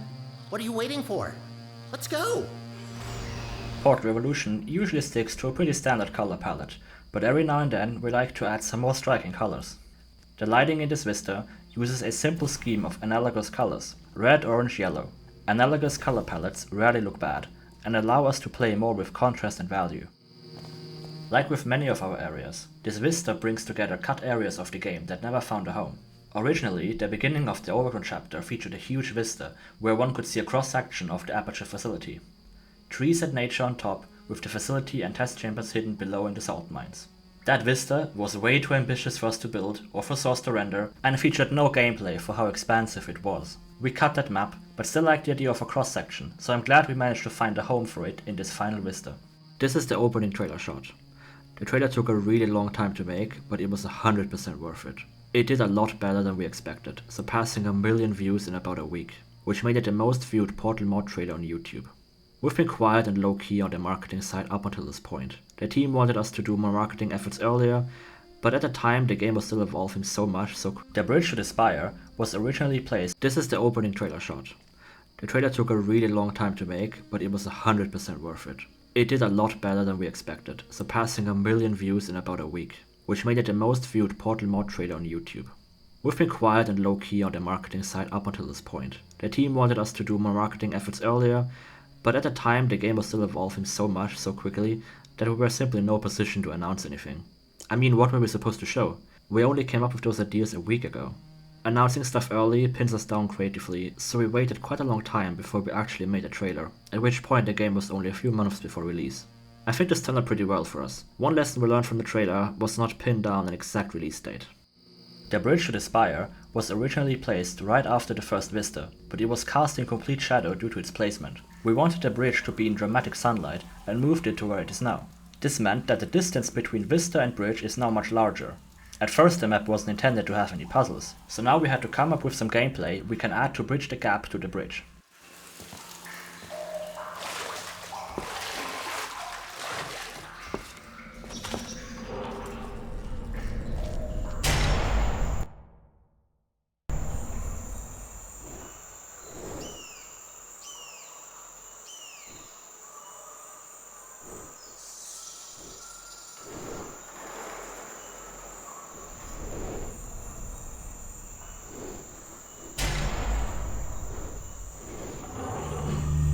Ah, of course.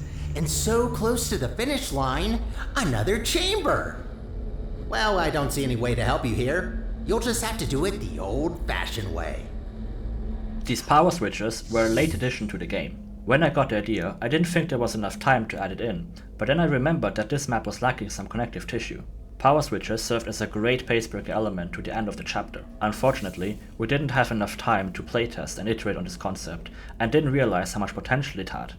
It seemed like a gimmick at first, but turns out to be quite the game changer. Power switches interact with almost all test elements, and both the on and off states have desirable effects. This introduction chamber used to be much smaller, but we later merged in some elements from a later chamber to save space.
halfway there. Well, at least it's a good view.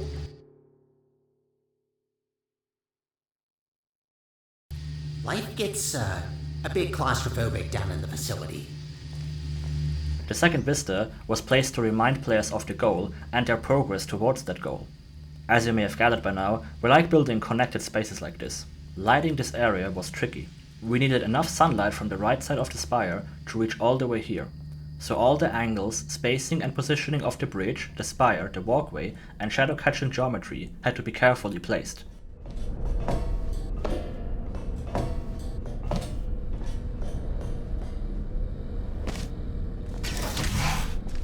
If this isn't the last chamber, I'm going to assume you're doing this just to mess with me. The second power switch chamber went through a lot of iteration. During the design process, it's easy to get carried away or build overly complicated contraptions. This chamber originally featured 2 portable platforms that would extend out of the water.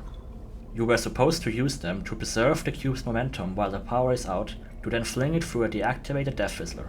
The Death Fizzler, as well as the platforms, were only there to fix an unintended solution, where players could fling the cube from the catapult to the button straight away without using the power switch. All this extra complexity really detracted from the core mechanic of this chamber, which is to deactivate a catapult using the power switch.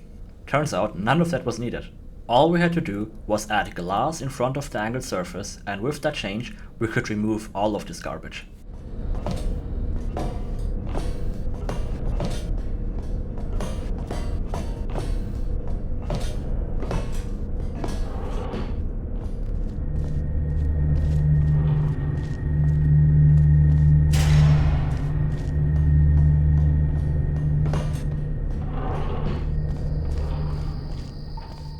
This third vista came together by complete accident. Originally, the previous test chamber would connect straight to the room in front of the bridge. I asked another mapper if they could start to fill these huge walls with some decoration, who then added this little observation room. It was not intended for gameplay and was sparsely decorated, but I liked how the lighting inside looked. We then rerouted the pathway to snake through here and added all the greenery needed to make this a nice and happy accident. The spire interior obviously has no way to fit inside this model. We experimented with different sizes for the spire, but anything close to realistic just looked way too comically large and would have required a lot of decoration work from us. We chose to cheat the transition using a world portal, and players didn't really seem to mind that in the next map the interior magically became 4 times larger than it is supposed to be.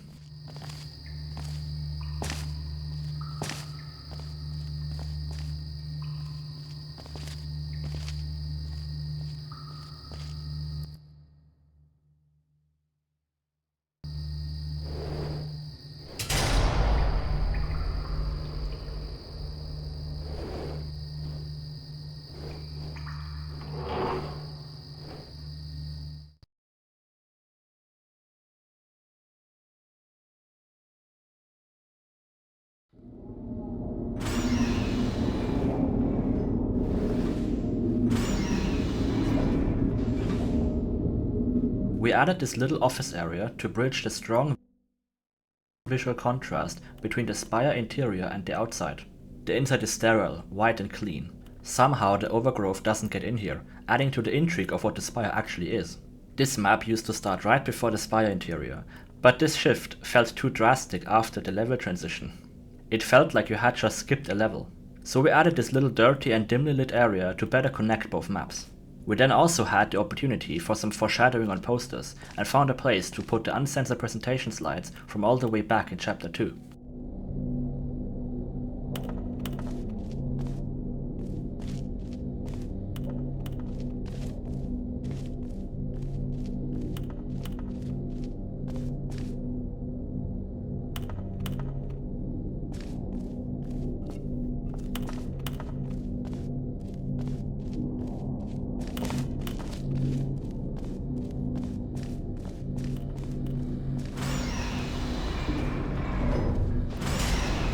What a machine.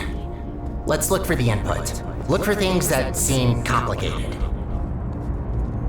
I also did the sound design for the Spire's teleportation sequence. I utilized the same sounds as the quantum cubes to imply a connection between them, but you won't see them for a while. Here, we are finally introduced to the theme of the spire. It is derived from the old Gregorian chant Dies Irae, or Day of Wrath, which is often used to represent some impending doom or death whenever it's used in film or TV. You can't super tell it's Dies Irae until the final boss, which is where I use it straight up and it goes like do, do, do, do. For the spire, I also used big, bassy synths to give it this feeling of scale. The almost aquatic sounds underneath are there to give it this otherworldly feeling as well. We wanted to incorporate some Half-Life elements into the mod. The teleportation failure is very reminiscent of the iconic resonance cascade in Half-Life 1 and the teleporter failure at the beginning of Half-Life 2. We didn't want the teleporter to fail for no reason, so when we added the broken portal gun model, it felt natural that it was the cause for the failure. You just tried to teleport teleportation equipment, and it didn't go well.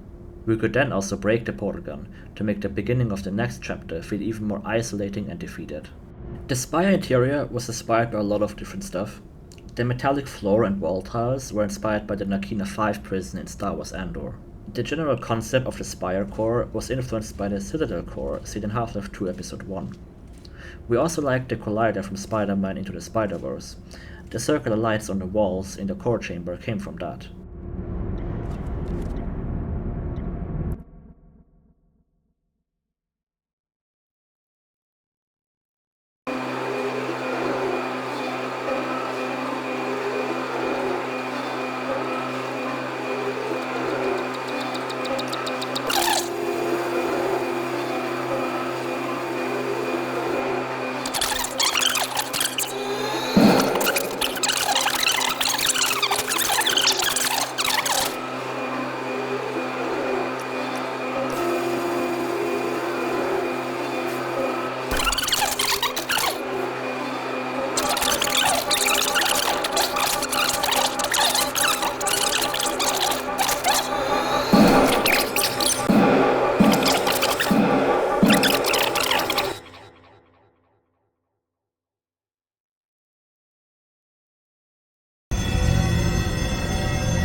The introduction of Act 3 has gone through more iterations than any other chapter intro. I knew what feelings I wanted to convey, but couldn't find the right notes to achieve it. I wanted the player to feel alone, lost and disoriented. At first you would find yourself in a dark office, slowly exploring until you find test chambers. There was a claustrophobic and dark cave to be explored with a flashlight. After a trip to Hallstatt, I was inspired to create an underground mining town. Eventually I combined all the previous ideas into one. Starting at the dark underground beach, at the edge of Aperture, you walk back into the Hornet's Nest, the technological nightmare that is Aperture. We like to imagine Aperture employees come to this beach for a sad makeshift vacation. Here we wanted to add an artificial sun and fake painted sky, but as is always the case in game development, deadlines are approaching and sacrifices have to be made. So all that's left of that vacation paradise are these 2 chairs and some beans. Sorry, employees.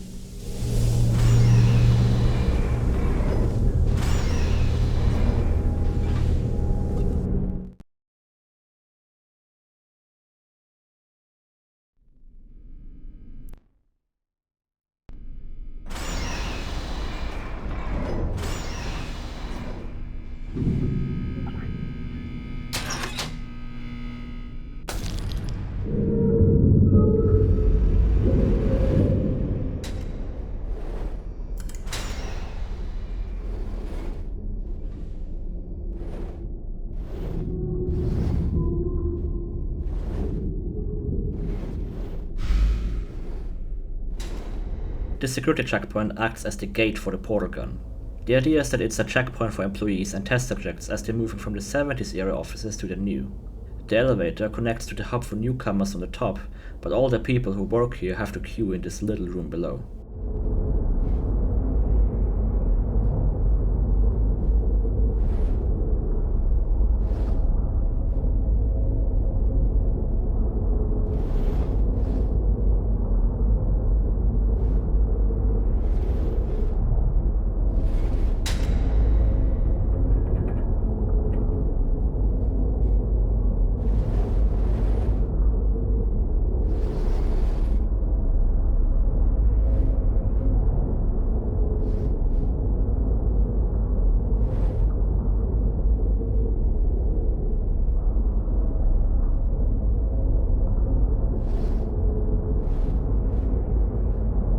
Yes, I say it all the time. I love building connected spaces, and this map is the best example.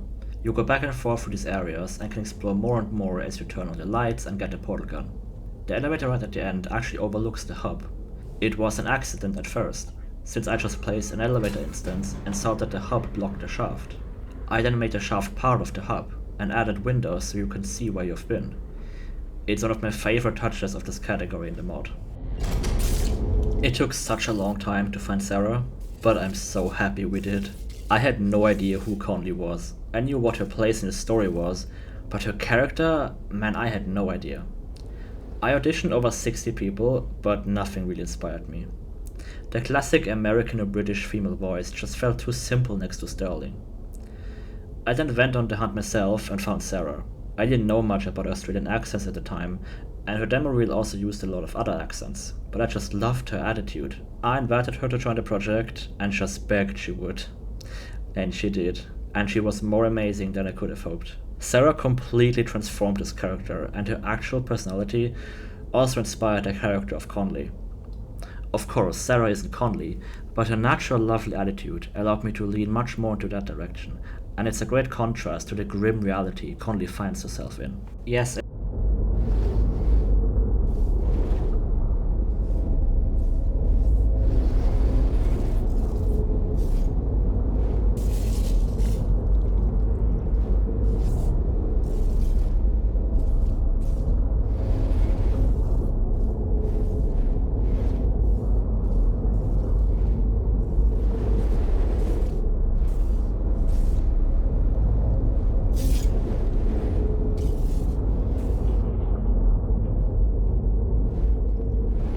in Portal 2 we see hubs like this for the previous eras of Aperture, but never for modern Aperture, so we wanted to fill that gap.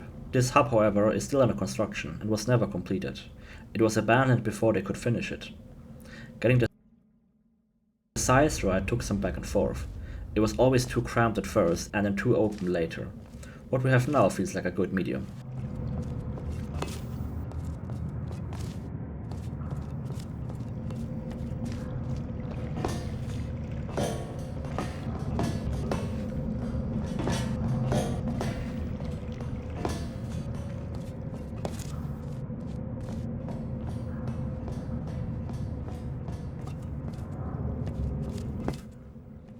Hey, I'm Sarah Jacqueline, and I'm the voice of our second personality core, Amelia Conley.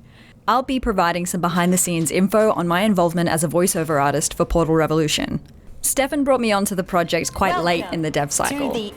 He had heard my reel on castingcall.com and shot me a message which I initially thought was fake. Good. The project just seemed so cool, and it was for a series that I had played as a teenager and was... tells me that you want to help us revolutionize the world. Just like we have for over 30 years. Wrong draft? This one? Lunch at 10. Wait, where are you going? Are we not finishing my part? Hey, I'm Sarah Jacqueline, and I'm the voice of our second personality core, Amelia Conley. I'll be providing some behind-the-scenes info on my involvement as a voiceover artist for Portal Revolution. Stefan brought me onto the project quite late in the dev cycle. He had heard my reel on castingcall.com and shot me a message which I initially thought was fake. The project just seemed so cool, and it was for a series that I had played as a teenager and was just such a huge fan of. I was quite an inexperienced VO at the time, so it was just phenomenal to be brought on and trusted with this character. The next few maps all have lines like these. The idea behind it was that they were very much meant to be awkward, like the science guys had just grabbed the nearest intern and stuck her in front of a microphone. It's not the job Conley signed up for, and I had fun putting that uncertainty into her voice when she tries her impression of an announcer. Kinda like Sterling at the start of the mod, but worse. For example, it's a very common thing for inexperienced voice actors to put a lot of pauses in their sentences to make it sound like emotion or like the character is thinking, but really, all it does is ruin the flow of the lines, like that. It was tricky trying to find that balance between lines that sound amateur, in-universe, while also being good to listen to. When we released the trailer, somebody commented that Sarah sounds like a mom from Bluey.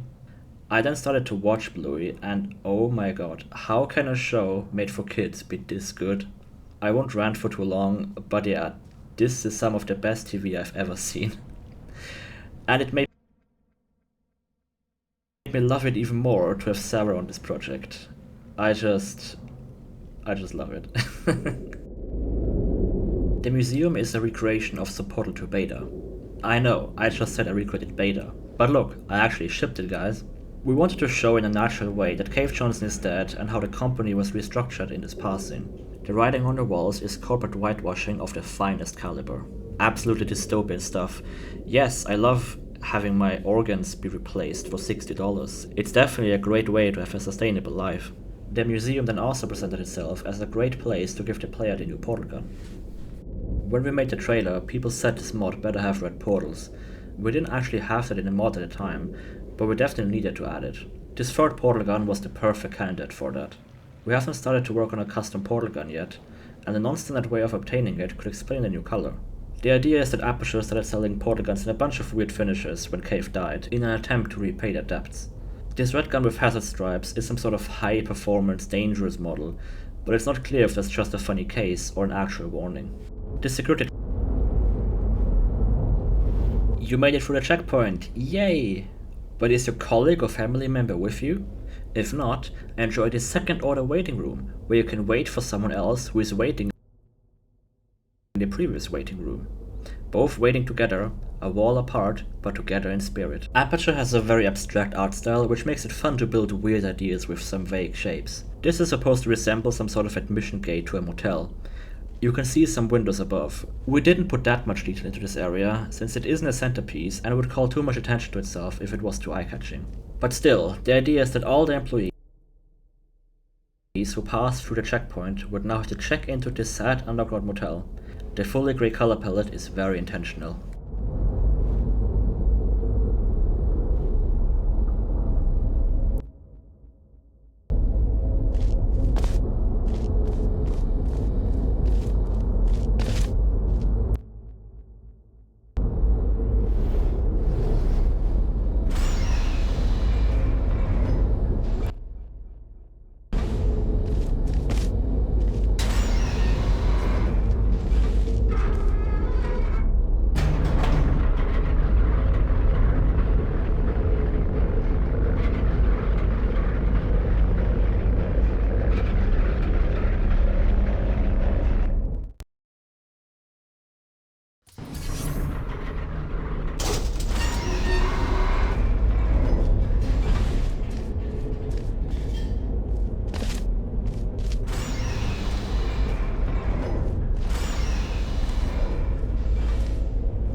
We're rolling? Okay. Alright, we're trying something different with this test. If you've worked in device development, then you'll know what this is already. But if you don't, that will actually give us better data, so just have fun with it. It shouldn't be able to hurt you.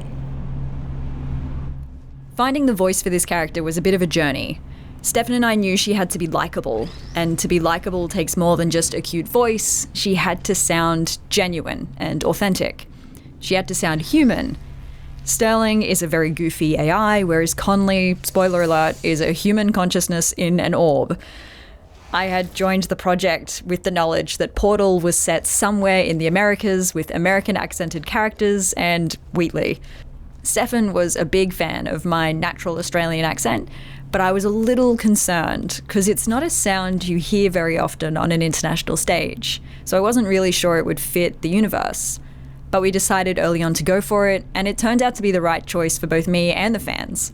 I've had so many people be so excited to hear an accent like mine in a game like this, and I think it's brilliant to have that Australian sound be recognised on an international stage.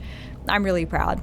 This chapter is when I began to really lean into a more found sound and industrial ambient vibe.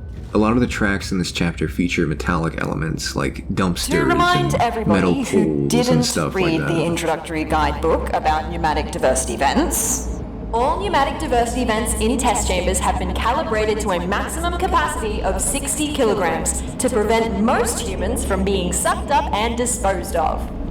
If your body mass happens to be under 60 kilograms, extra caution is advised. I was largely responsible for creating the background maps for Act 2, Act 3, and Act 4. To make them more interesting than a static background, I added some dynamic stuff to it. I liked the idea that the events for the main menu background took place sometime before the player arrived. In this map, you can see a scorch mark on the ground in a clearly designated turret spot. If you watch Act 3's main menu for a little while, you'll see these turrets get quite talkative and quite bored. So the one to your right winds up shooting a turret that once stood there, causing it to explode violently.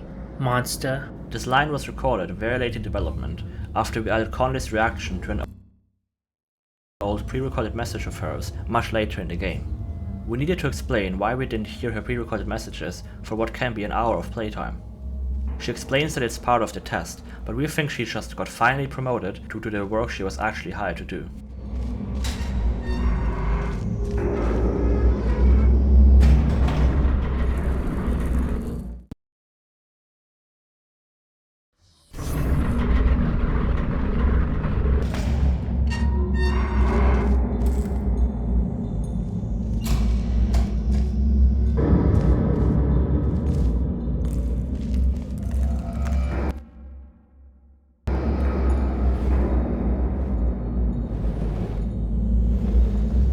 Okay, while Sterling is away for this act, I just want to take the time to shout out Sarah's performance as Conley.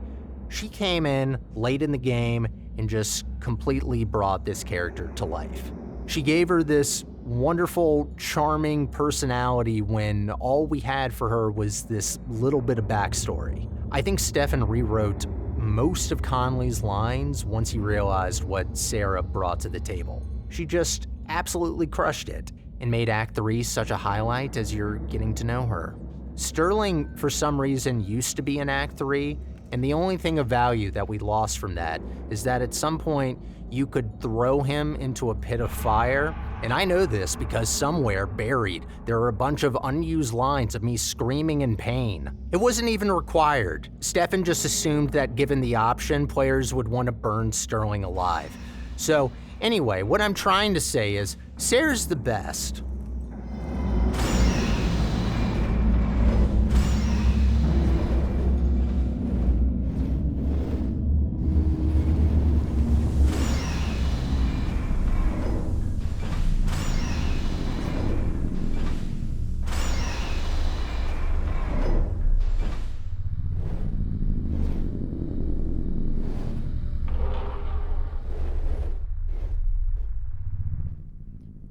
The woo is the result of a bug that flung Conley across the room after unplugging.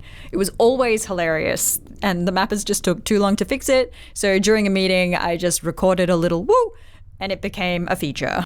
There are a few spontaneous lines like this, like the no hands, only handles line from the office sections a little bit later on, that just came about naturally in response to what we were noticing about the game and the character in development.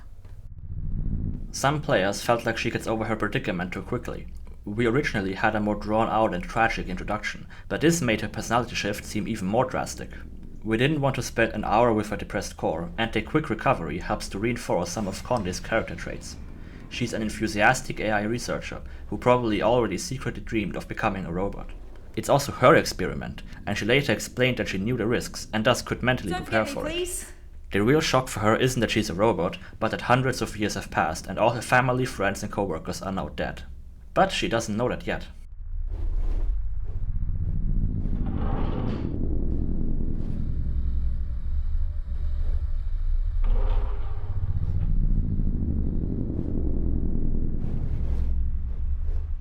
It took a long time to develop Conley's character.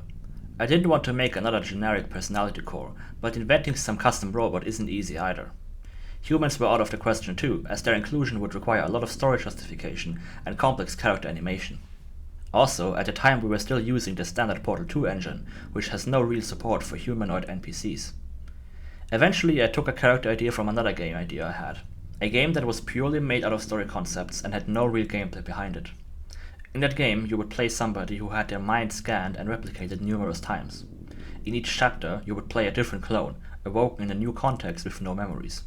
Goal is to use these isolated experiences to piece together the grander mystery of what happened to you. I knew I wouldn't be able to make this game for at least another 10 years, and since mind scanning fits so well into the Portal universe, I found a way to incorporate this character idea into the game I was already working on. During a story reread around 2019, I realized that the story is missing some meaningful conflict. At the time, Sterling was the only character who would stay the companion across the whole game. Halfway through the game, the player would fall down into this basement area after the bridge right in front of the spire randomly collapsed. You would then simply climb your way back up with Sterling and try again. After removing the stupid bridge collapse scene, I also decided to add a new character, somebody who would oppose Sterling in some way. They're just shadows. Portal 2 Only shadows. Portal 2 itself, along with many community mappers, even Stefan, would often just put down some desks and chairs and call it a day. However, I always liked giving each desk its own story, a way to see what sort of person worked there. So each of these desks are completely unique and appear nowhere else in the game. Unfortunately, they also happen to be located in the darkest section of the game.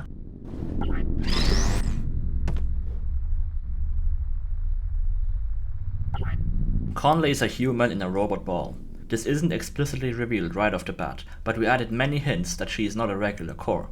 Her reaction at the beginning is enough for most players, but we wanted to go further and give Conley human character traits. We gave her fears like darkness and heights, and a more bubbly personality than the core guys. That's really dark. Light switch anywhere? I mean, we don't have to go through there, do we? I completely understand that you would rather find another way During to a story escape the reread, dark. No shame in that. It's just the absence of light, right? What reason would anyone have to develop a phobia for it? Can't find another way through, I may have an idea. Let me try something. Oh, it worked! That's crazy! I still don't like this plan, but here we go. None of this used to be here. How long was I out for? It must have been decades. I don't really know where we're going now. Oh, let's try and find a management rail. Then I can access the whole network.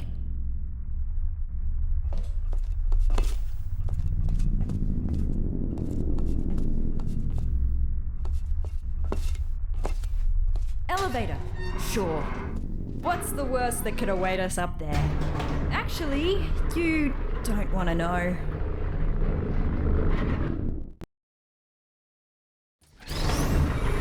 Can I ask you something real quick? What portal device model is that? Doesn't look like any of the ones I've seen before. Looks cool though. Design team did a good job. Engineering too. Very slim fit.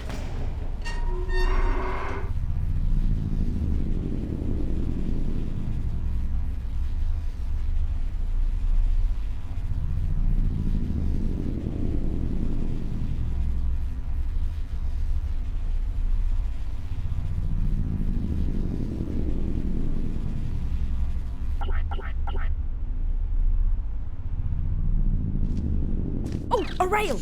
We found one! Whoa, feels weird. This will take some getting used to. Thank you, test subject. The chapter name, The Climb, comes from a community workshop map I built for Portal 2. Well, it's actually 2 maps, which were built for a mapping competition. The theme was towering, and I interpreted it by letting you climb from the bottom layers of Aperture to the surface. Well, almost. At the end of Part 2, the screen fades to black with the text saying, Part 3 coming soon. Maybe. I never made Part 3. I won that competition, and it really kicked me into gear because those 2 maps were actually far more fun to play and had much more substance than the entirety of Portal Revolution at the time, which was 3 years into development at that point. And I built it in only 2 weeks. This and the previous chapter both act as a reimagining and tribute to the original Climb. I never made Part 3, but I finished this massive mod instead.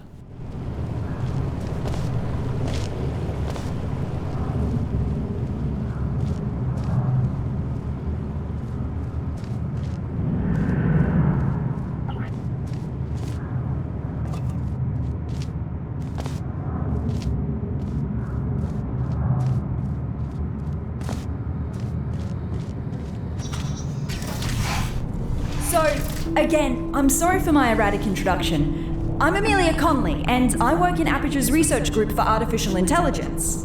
Well, I did. Until now. See, my main contributions were in the field of brain scanning, and it seems like one of my old scans just got loaded into this robot. I knew the risks of this happening. We enforced strict backup removal routines so we wouldn't accidentally clone our minds. But here we are. For this track, I began to introduce more elements that kind of sound like voices. The scraping sound in the background of this track was chosen because it kind of sounds like something is wailing in distress, some sort of apparition. The soft, distorted synth near the end of this track is actually a piano with a bunch of effects layered over it. This was the first wooden map we built. It was inspired by a CSGO co-op campaign where you would discover an underground training area built out of wood. We wanted the test chambers to transition from primitive constructions made of cheap materials into more solid and expensive metal structures like seen in Portal 2. So that's what we did. This plastic tarp was made using a cloth simulation in Blender. That's all I really have to say about this. It looks cool.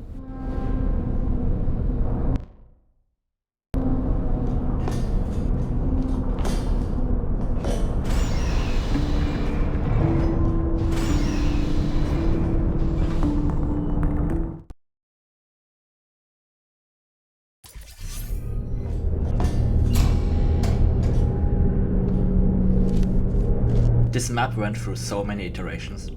It was originally placed at the beginning of the previous chapter, but has been pushed further and further back. It's the first time the player sees the spire from below. At first the player would come here before having met Conley. We would have had to make another dramatic spire eruption scene for Conley to witness. That map was even prototyped, but it became obvious that the chapter's intro was too long, so we moved the eruption to happen after you have already met Conley.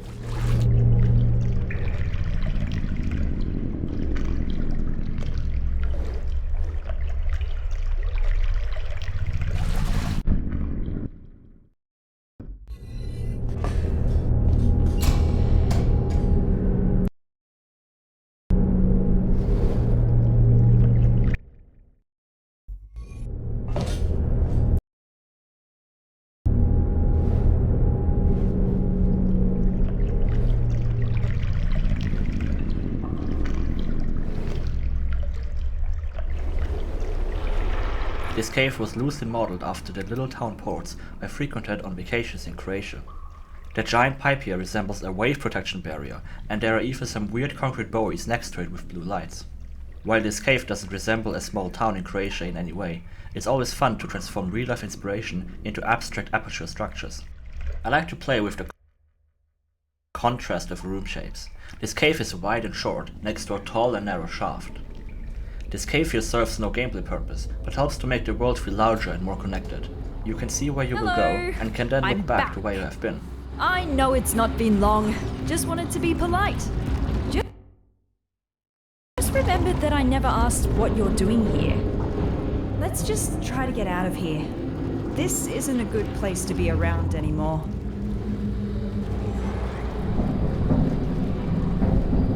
Be there in a moment.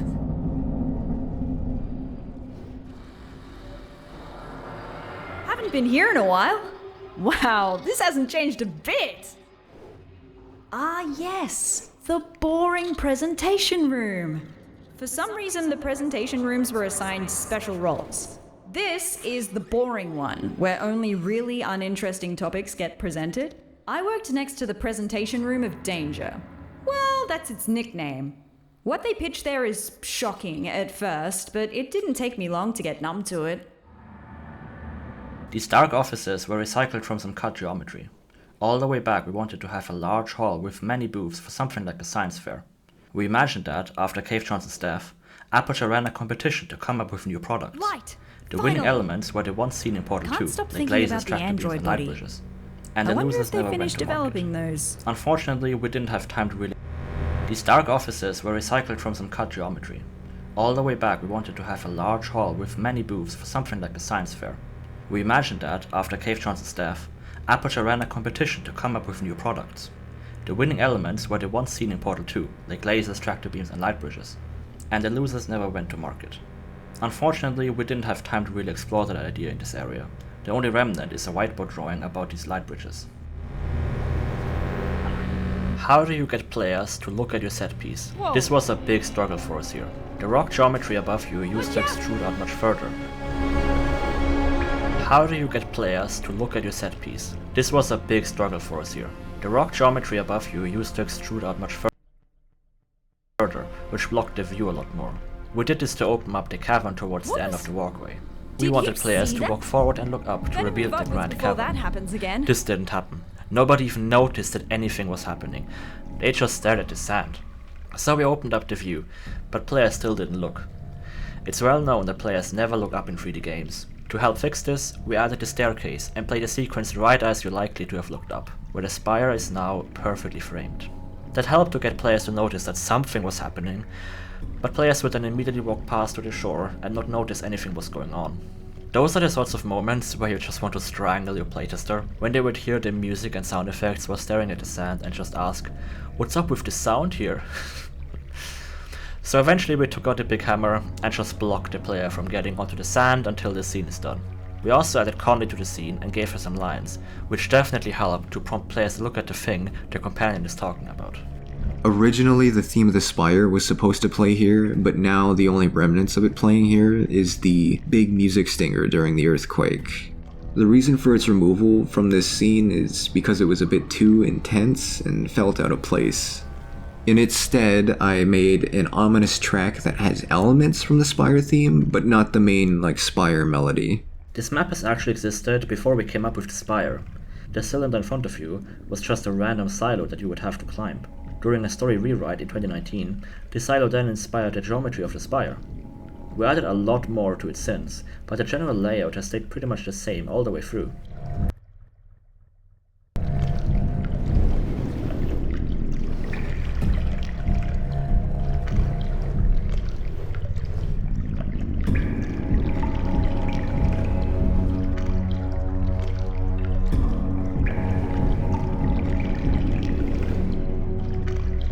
Oh no. I believe this might be an old, dangerous teleportation experiment. Here we've got ourselves the Aperture Science Non-Local Matter Displacement Device. Quite a mouthful, I know. Our team affectionately dubbed it the Spire. Adds a bit of pizzazz to it, right? It was developed as a successor to the Borealis experiments from the 70s, but I've never seen it with my own eyes. Well, I've still not seen it with my eyes, unless digital cameras count. We like the idea of letting players climb up inside the Spire. Down here it's just a bunch of pipes that all transport stuff to the core at the top. The shaft becomes wider and wider as it goes up, stealing more and more resources from the surroundings. It goes from the bottommost layers all the way up to the surface. You just came from the tip of the top, and now you're all the way down.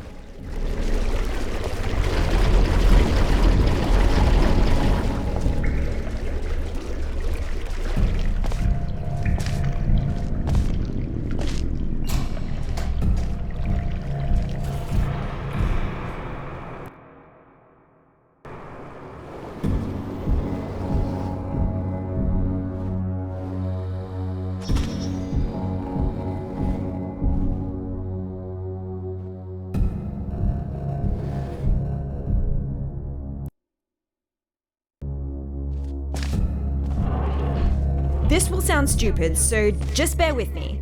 Garbage disposal tubes generate much more force than the ones in test chambers. Should be able to carry you. If you jump into this tube, I will route you through to the upper layers of the facility.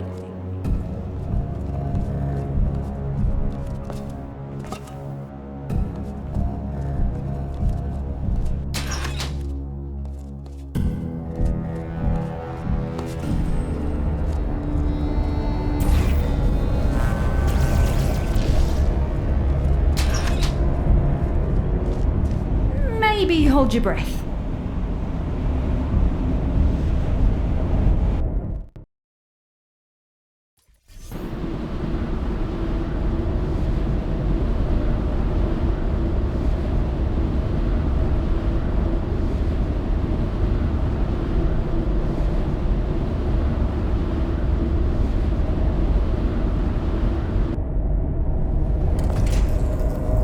This is as far as I can get you. Damn it, that's barely halfway.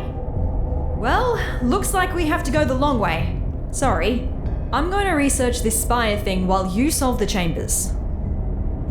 When this map was redesigned to use a pushing vac tube instead of a sucking one, we needed to make a new entrance for it.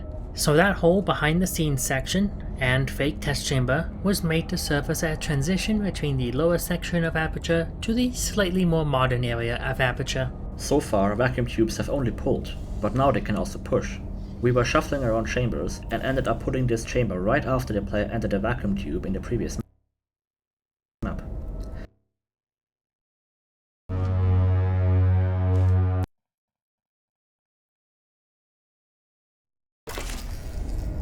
This is as far as I can get you. Damn it, that's barely halfway. Well, looks like we have to go the long way. When this map was redesigned, Sorry. I'm going to research this spire thing while you solve the chambers. So far, vacuum tubes have only pulled, but now they can also push. We were shuffling around chambers and ended up putting this chamber right after the player entered the vacuum tube in the previous map. It all came together. We could now have you exit through the very same vacuum tube that is now part of the puzzle. This also subtly introduces that this tube pushes. It doesn't suck. In the anniversary update, we expanded this puzzle by adding another step for completion.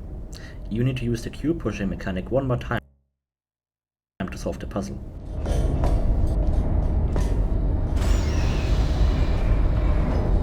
I found some internal documents for the spire, which is 20 megabytes large.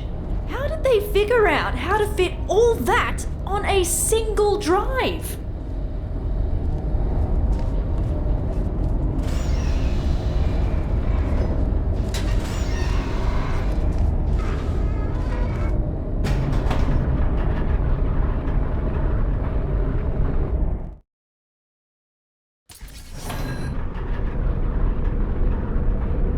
I read up on the spire.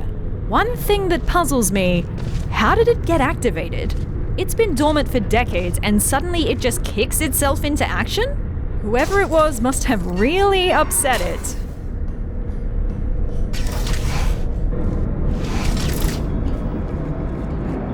I had a lot of fun with this one, since industrial found sound is more my wheelhouse. I wanted the track to sound like some sort of mechanical process, like some sort of factory machinery going through the motions. This particular track features the sound of steam flowing through a pipe and something metallic being scraped and slammed repeatedly.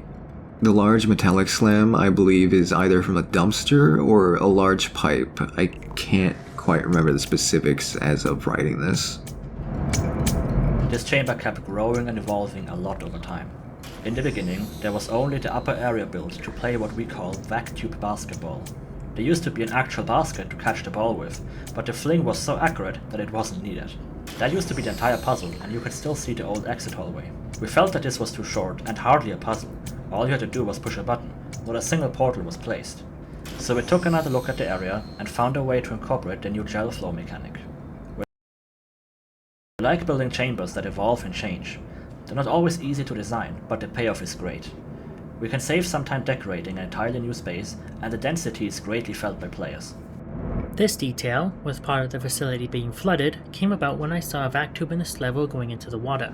It gave me a great idea on how to detail this section and apply the response more to this lower area than simply a moat. One feature we added to the Revolution engine, and I've also ported back to B2C, is the smooth gel flow you see here.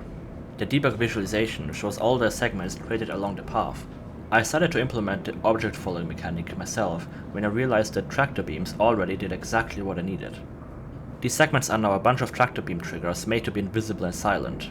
Gel doesn't behave like normal physics entities and requires a lot more custom code to move it precisely, so I was happy to reuse logic that was already proven to work. We sometimes design these behind-the-scenes puzzles with multiple solutions in mind. It's not about finding the one pre-built path, but about making your own. Here you can use the blue gel to bounce back up, or the orange gel to speed over. During playtests, players will almost always express a sense of accomplishment when they solve a puzzle in an unintended way. Of course, we fix exploits in proper puzzles, but like to give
players some more freedom every now and Discontinued then. this experiment doesn't really fill me with emotions I would categorize as positive.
Did you know that Aperture simulates breathing and blinking in its sentient robots? I still have a sort of subconscious reflex to breathe and blink my eye, even though that's not technically necessary. Turns out the human mind doesn't cope well when those functions are removed. Be glad you didn't volunteer for our early mind mapping tests. Those were not good times to be a test subject. The trajectory of gels gets bent by vac tubes. We call this gel bending. It's a fun interaction, but because of the static nature of vac tubes, not actually that easy to design chambers with. The bending can also be rather approximate and not strong enough to really make much of a difference, but we still try to make some puzzles with it. This puzzle can be solved in many ways, but the intended solution when I built it involves a double bounce on the floor surface and a rebound on the wall. A lot of playtesters used a much less involved solution, which I found incredibly unsatisfying. The double bounce is so much more fun, and I tried everything to remove the boring solution, but I couldn't find a fix. All my ideas required a lot of changes and bulky equipment, which detracted from the simplicity I aim for in puzzles. So without a fix in sight, we added these two achievements, the boring solution and the fun solution, to encourage players to attempt the puzzle in different ways. What was originally a compromise turned into quite a fun minigame for a lot of players. Well done, test subject. Turn You it off. have just completed I thought they another threw those lines test. away. Congratulations on contributing once again to the future Why of is it so loud? science. Feel welcome Turn to it off. pause at Turn it any off. moment. There's cake and beverages Turn in the break it room. off!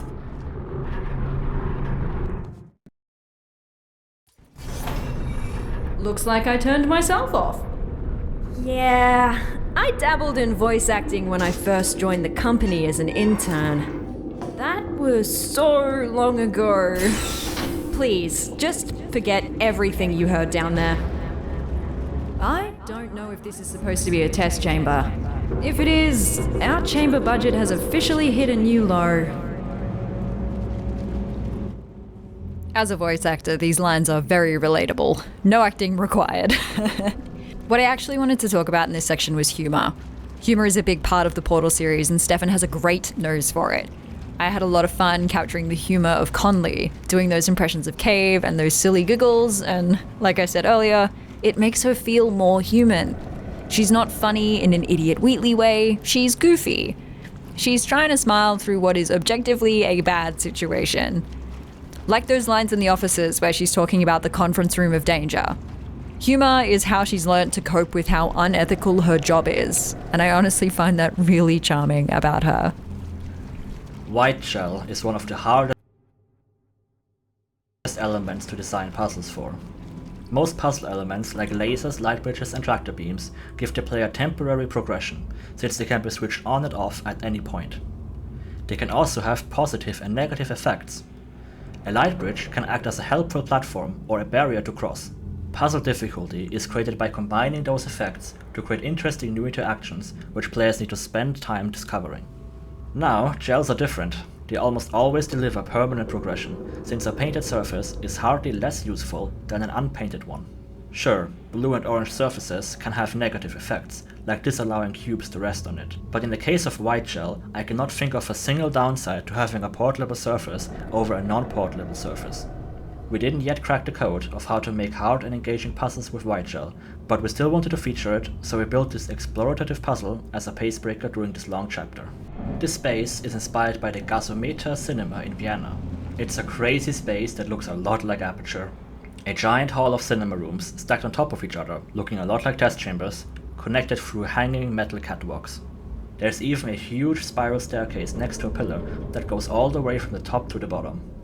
The sense of verticality in this space is great. This area here was loosely built off that structure. At least it gave me time to disable the speakers in the next chambers.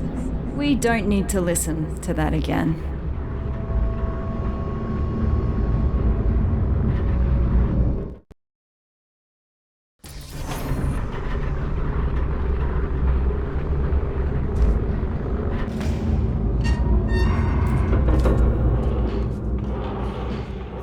Looks more like a chamber. You know what? I actually remember this one. It's collected some dust, but looks pretty much unchanged. Most of our tests get updated when we find a critical design flaw. Seems like this one survived the test of time. As Conley already said, this is a very old chamber. I designed this all the way back in 2018, and the puzzle has not changed a single bit ever since.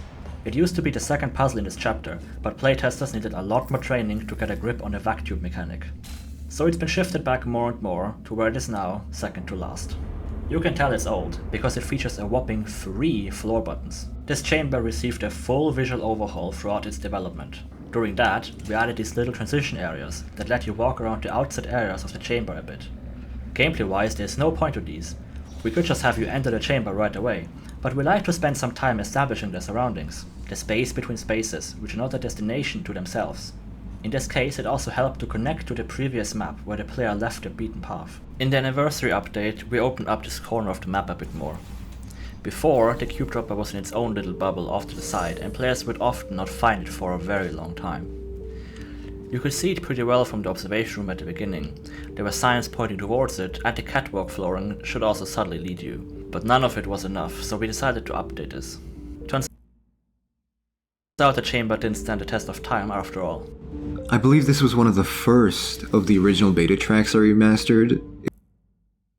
It was like the definitive one we were keeping for sure, since it was so iconic. And eventually other tracks followed suit, like Synthesis and Sunlight.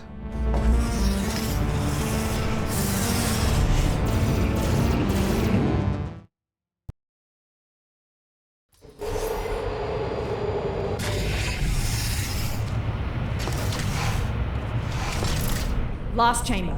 The surface elevator is right after. Just don't look down. Or fall down either. That shaft goes all the way to the bottom. The visual design of this chamber dates way back to the first concepts of Portal Revolution. Usually I design chambers with a combination of gameplay elements, but here I started with a visual language and feeling. I wanted to play on vertigo and vastness. The chamber hangs precariously above the bottomless pit. To enter, you have to fling across the pit. In the vacuum ride, you're placed underneath the chamber with only glass separating you from the abyss.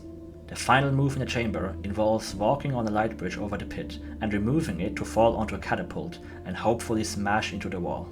Falling down onto the grate to smash off the pieces. There's a lot of elements that re-emphasize this theme, and while I don't know if players actually experience fear of heights in this map, I had a lot of fun finding and expanding on a concept like this.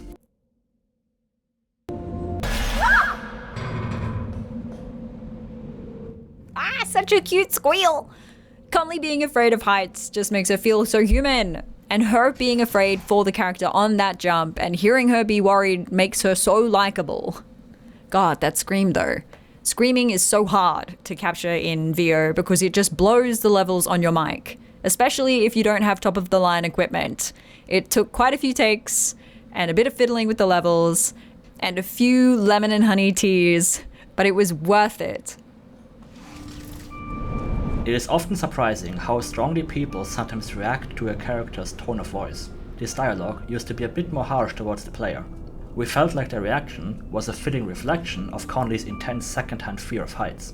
But players consistently pointed out that this line was too mean and even noted that it makes Conley less likable, so we changed it out to be more lighthearted. This is another remake of a beta track by Ella Ayar. This one was called Synthesis, and I kind of envision it as Conley's theme, but it's not used again after this chamber.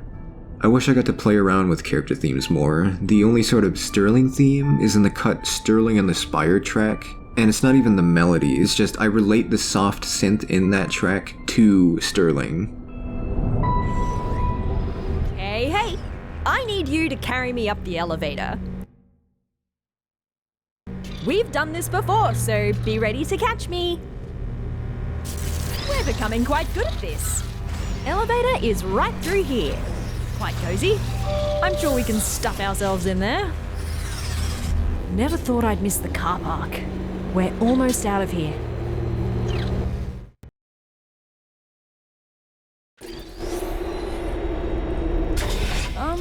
That's not the surface. Is the elevator stuck? Oh, I found you! Who's that now? I was quite worried where that teleporter could have left you. At least he didn't suffocate on a wall, so that's good. Tell you what, why don't you come back and join me here in the Spire? Charging up the teleporter as we speak to continue our mission, you so rudely interrupted. What mission? Oh, who's your little sidekick? Cute. You can join us if you want. Join you? With what? We just want to repair the facility. I will pick up the remains of our former central core, reassemble her, and bring her back to life. Wait, who are you talking about? Are you talking about GLaDOS?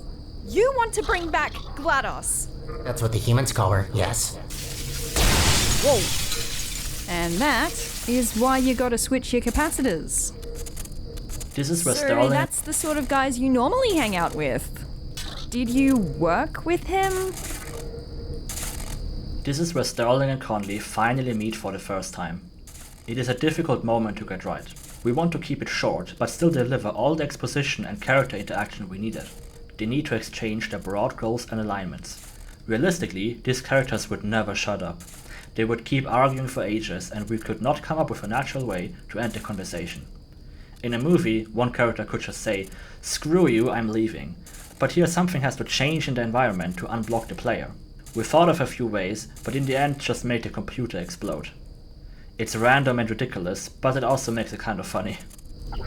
We thought we could save time by reusing this vista, but it actually became a nightmare. We could have shared geometry using instances, but they don't allow us to make any changes in each map. We needed to make some changes, so we had to just decide when this vista was finished, so we could then copy-paste all the geometry to make the nighttime version. We then also made this vista the background map for Act 4 and built a post-game variant with a sunset. This means that the geometry had to be replicated in 4 maps. If any changes were made, they had to be added to all 4 maps. We still liked the effect of revisiting the same area, now with a different context. So it was worth it, but definitely not a time saver. Put me on the rail over there. I'll open the door for you.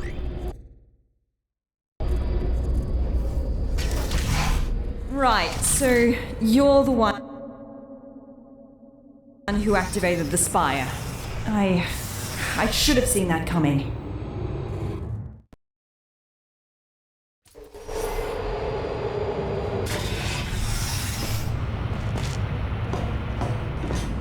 Is he really trying to bring back GLaDOS? He's right about one thing, though. The facility is already barely holding together, and that won't change unless we put someone in charge of the central core. But why her? Why doesn't he just take the crown for himself? These new cubes are a cut element from Portal 2 that was originally intended to ship with the Puzzle Maker DLC. After receiving the source code for Portal 2, we found this fully implemented but inaccessible cube variant called the Schrödinger's Cube. We don't know why Valve never shipped it, and through testing found it to be a fascinating element. A pair of linked cubes. Laser enters one, comes out the other. One gets fizzled, both get fizzled. One gets painted, both get painted. 2 individual objects acting as one. It's a concept that we haven't really seen before in Portal, so we were excited to include it in Portal Revolution. But because Valve never finished this element, we had to design its visual and sound design from scratch. I also did the sound effect work on the quantum cubes. I made it sound like they're almost alive or powered by some sort of cosmic thing. I believe one of them even has like this white noise phasing in and out, which gives off this breathing effect. The blue particle effects seen on the cube are inspired by high-powered electric arcs. Their fast flickering and erratic movement show that this cube uses some dangerous energetic tech that you shouldn't mess with. The ring arcs all center around some form of singularity to convey that the cube behaves like a portal, sucking in the laser. Perhaps this is the same tech used on the portal gun? The look was also a result of some technical limitations. The particles spawned from a particle system don't move if the cube moves, so all particles spawned from this cube need a very short lifespan, else they would leave a trail behind the cube. This could be a cool effect, but not what we wanted. You can still see the particles lag a bit behind the cube as you move it, but it's subtle enough and we think it adds to the effect. For what little music there is in this chapter, I stuck with the idea of it sounding defeated. For this specific track, I wanted it to convey the feeling of some impending confrontation as you march your way to the spire.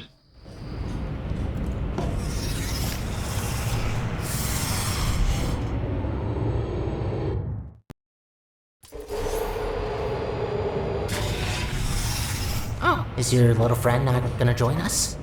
Oh well, this only regards you anyways. I just want to say thank you for bringing us this far. Really, I mean it. No one else could have pressed that button as well as you. This chamber is another case where adding a hole saved the day. Earlier versions of this puzzle featured an unintended solution that was surprisingly hard to get rid of. After some trial and error, adding a little pit here to the laser catcher solved the issue completely. Before you say anything, I am going to accept your implicit apology for breaking the teleporter. Your portal device really caused a lot of havoc there. Don't worry, I'm not gonna add the repairs to your list. I already got that covered.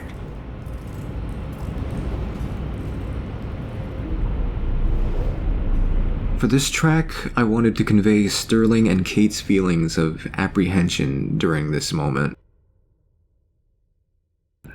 And the title of it, Familiarity, is based on a line of dialogue from Sterling at the beginning of the next chamber, where he says he recognizes Conley's voice.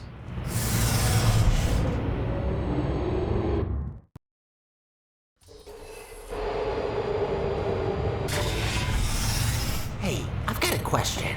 Your new little blue friend, who is she? The voice seems familiar. Alright, you can't respond. Maybe you can introduce me to her when you come back. Nighttime Overgrown was really difficult to build. Realistically, it should be much, much darker, but we didn't want to rely on artificial lights, so we went into a more fantastical direction with the lighting. It's more important to look pleasing than to be entirely realistic. We also reused a bunch of after-hours tricks to improve the visibility for gameplay. One of our biggest regrets is that we didn't build more Schrödinger's cube puzzles. It feels like you only just got introduced to them and then the game is over. Players say the same thing. We still like the puzzles we build and think it's better when players yearn for more than to be exhausted by excessive length. But I still hope to revisit this mechanic someday.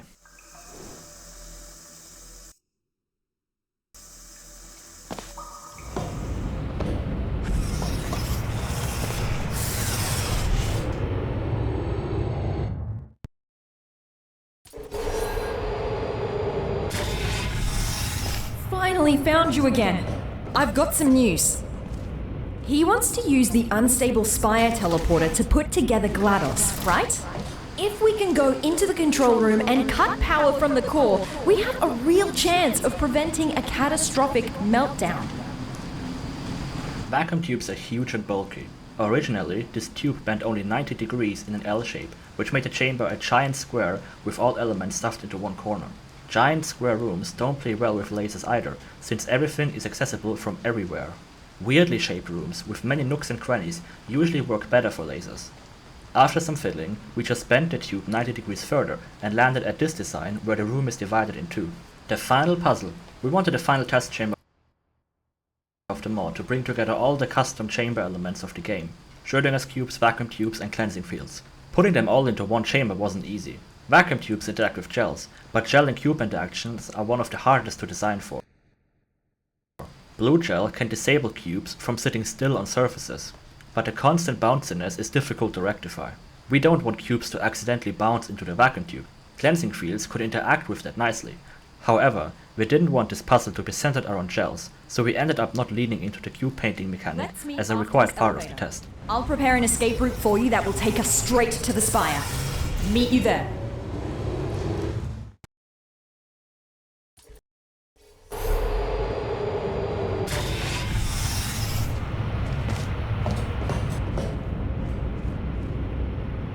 The slow opening floor was another happy accident.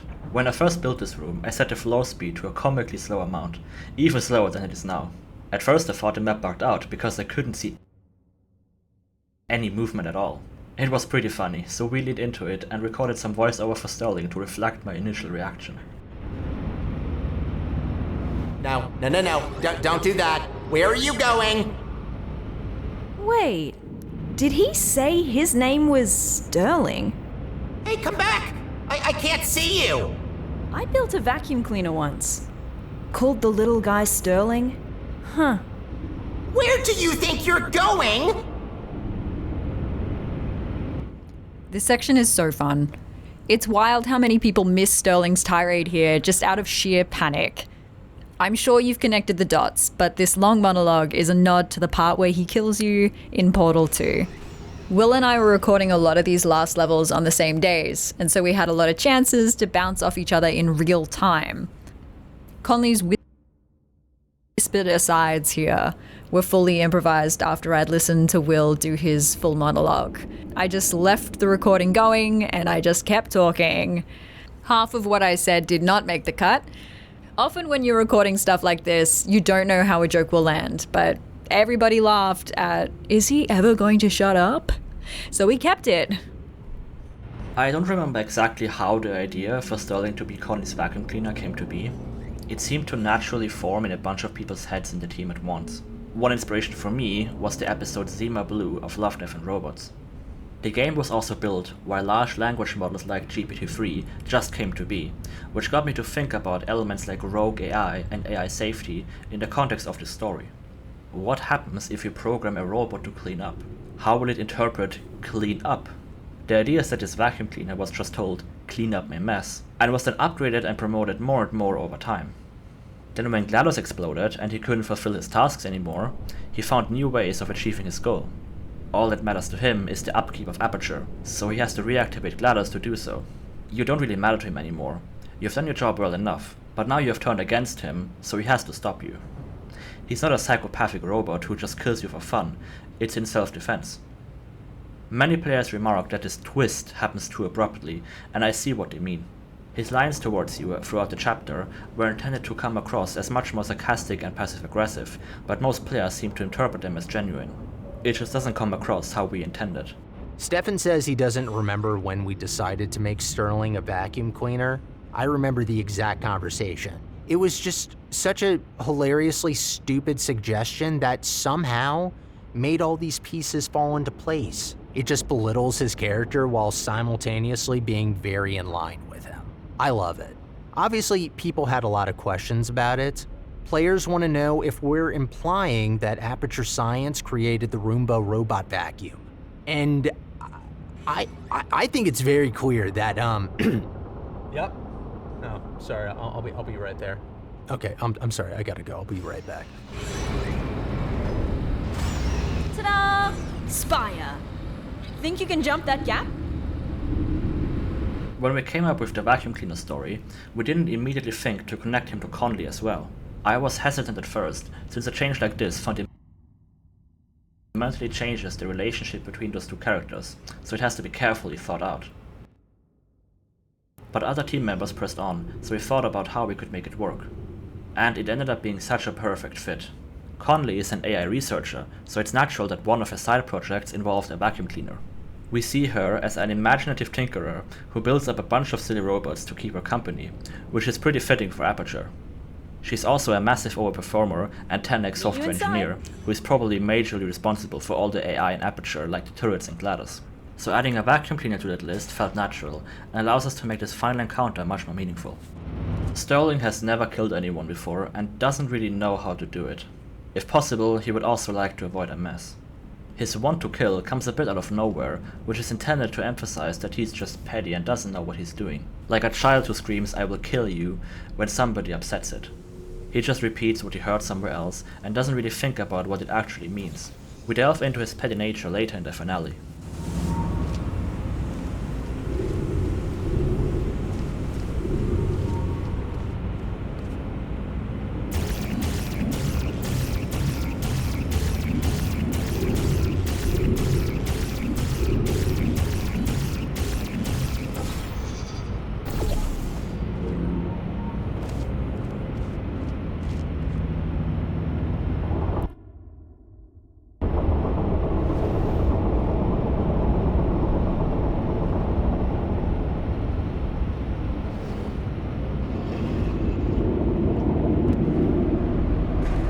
We didn't want players to re-enter the spire through the bridge. It felt too straightforward and repetitive. We wanted players to feel like they're breaking in under Sterling's nose, and didn't just go in the front door. We then had the idea to jump up through the incinerator shaft, which you have previously used to euthanize your faithful companion cube. This has some nice thematic elements, and adds more modes of traversal that is only possible with the portal gun.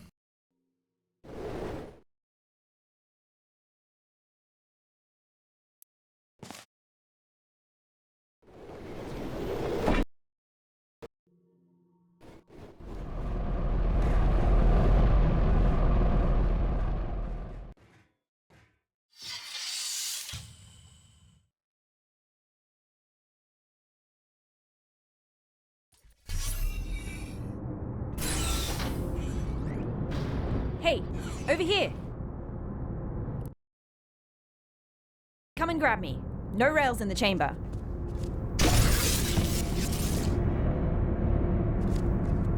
Finally, Sterling and Conley meet without any interruptions.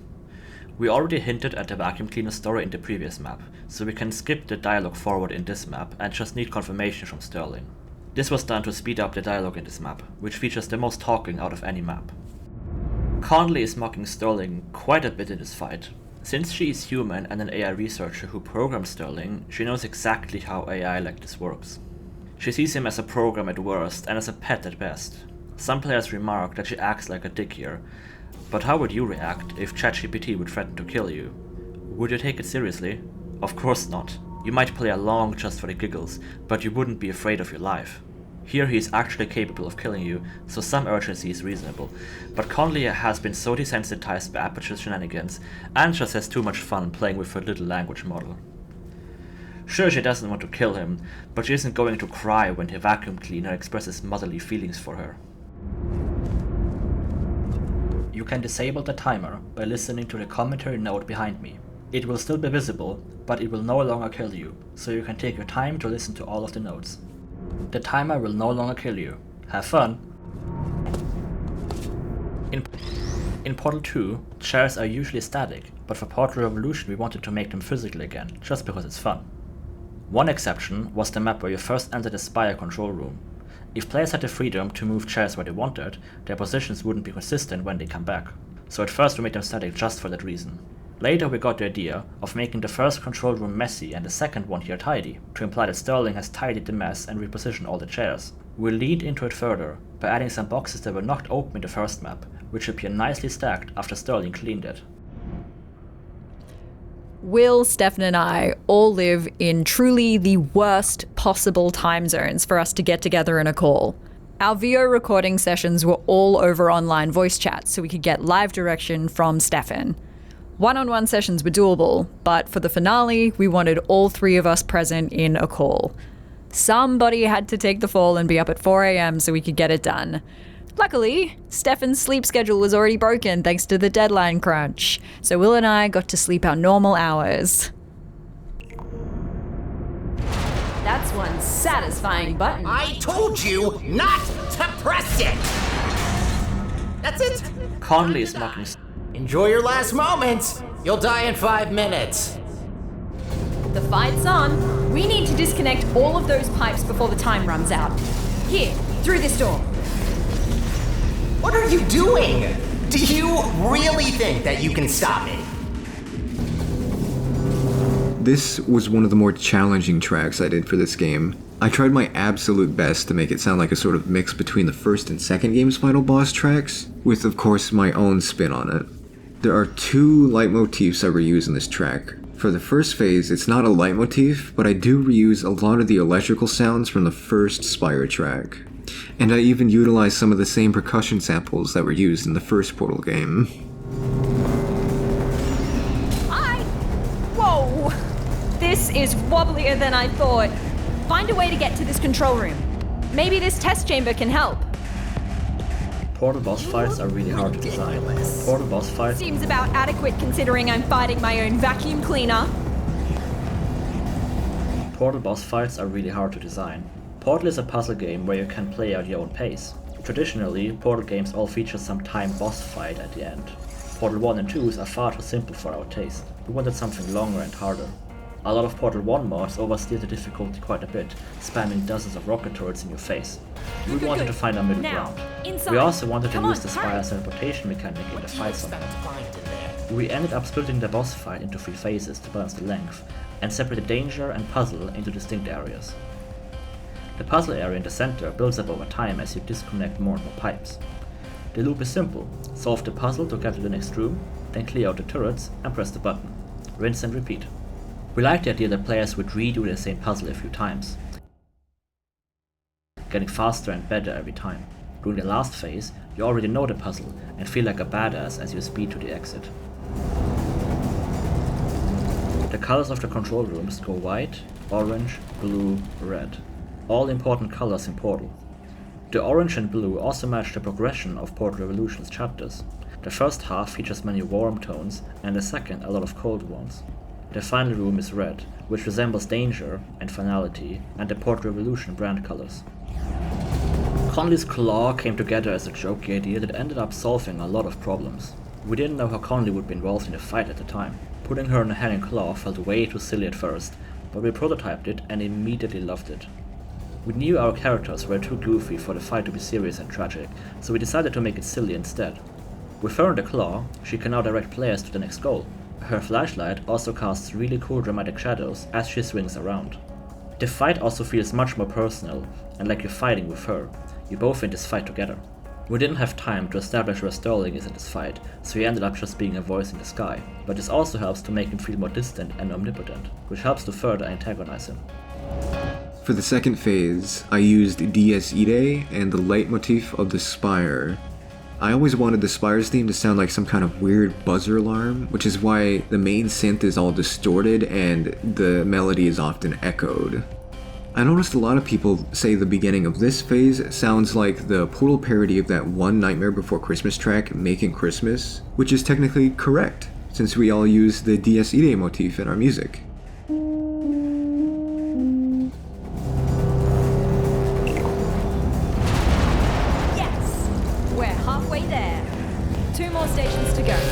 I should have never taught you how to push buttons. Oh, nice! That slowed the charge as well. Bought us some time. Come on out. 2 more stages to go. Good. So, here you are. Sterling's abandonment issues were added to give players some sympathy towards Sterling as they are fighting What are him. you talking about? Portal Revolution's characters aren't pure evil or good. Both of their goals are reasonable, they're just incompetent Together. Do everything together. You are a vacuum cleaner. You cleaned up for us.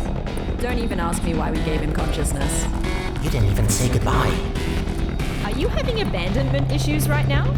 Is that seriously what's happening? I built a vacuum cleaner with abandonment issues. Sterling's abandonment issues were added to give players some sympathy towards Sterling as they are fighting him. Portal Revolution's characters aren't pure evil or good. Both of their goals are reasonable, they're just in conflict. You can see why Sterling would want to bring Gladys back, and why Conley wants to stop him. Conley doesn't take Sterling seriously at all, which causes a lot of players to feel sorry for him. We don't want Conley to be unsympathetic though, so wrote Sterling's dialogue to be much meaner in comparison, and deserving of retaliation. He isn't acting rationally, but emotionally. He's just trying to do his job, but now his human companion and his long-lost mom team up to defeat him. For the third phase, I reused the leitmotif from the very first He's in quite the murderer's mood today. Pathetic! For the third phase, I reused the leitmotif from the very first chamber where you press a button and receive the portal gun.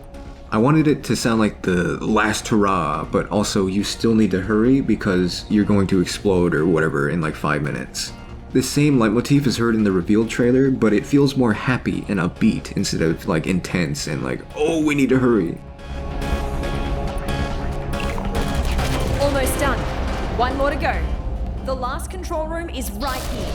Come on, you can do this. No, you can't. Remember that brain damage test we did, where you had to push a button? Turns out I was wrong. You must have brain damage.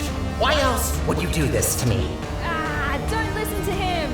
Kind of slept for that long, right? Right? Oh, maybe that's why you don't talk. That explains a lot. Final button.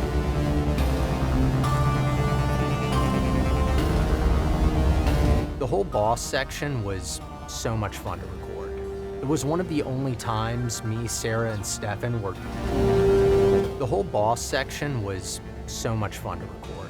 It was one of the only times me, Sarah, and Stefan were just all online together recording, which is really difficult when you're in 3 different time zones, and even more difficult when one of those time zones is in Australia.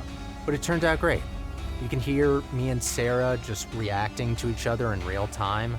I mean, the section's got everything you could want. It's got flying robots, killer robots, emotional backstory, confrontation, and Conley laughing at my misery. It was also one of the last things I recorded, which after a couple of years of doing this on and off was just such a great way to just bring this home. I loved working on this. Well, this is the final button. It ends how it began. Thank you so much for playing Portal Revolution. The day this commentary goes live marks the 1-year anniversary of Portal Revolution's release, and it's been a wild ride. This is the first game I released, and the same is true for most of the team. This project has followed me throughout my entire teenage years and early adulthood. I listened to developer commentary of Valve's games and other mods so many times throughout development, and was super excited to make my own, but for some reason it took me over a year to finally ship it. The note behind me goes into this further. So after release, I fell into a pretty bad post-release depression. This game has followed me for so long, and working on it was a comfort when real life got tough. But now it's out there and no longer mine to control. I put so much of myself into this, and it was incredibly scary to release it. So what's next? That's a question everybody asks us. What's next? On one hand, my team and I were super burned out from modding after release. I already worked on this mod for 8 years, and while everyone is asking for a sequel, it seemed like a daunting task. I also had no ideas for what a sequel would look like. The ending is open for expansion, but we didn't create it with a sequel in mind. On the other hand, we're at the top of our game. We have proven that we can do it and are better at modding than we have ever been. So what's next? We'll see. Thank you for playing Portal Revolution, and I hope I will see you in our next adventure.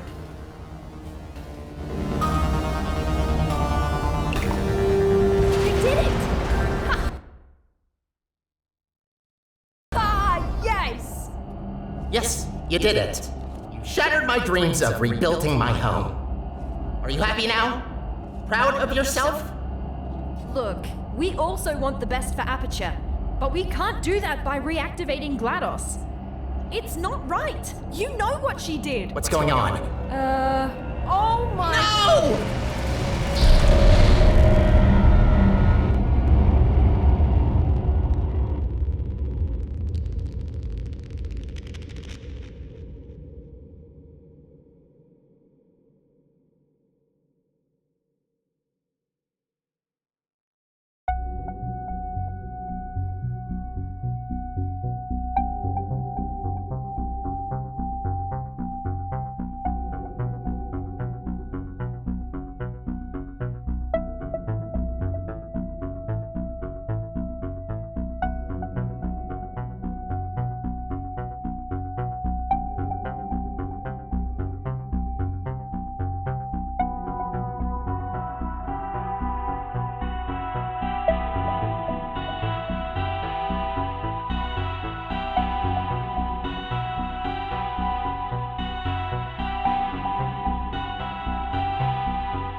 Hi. Hello. I don't think you ever told me your name, did you?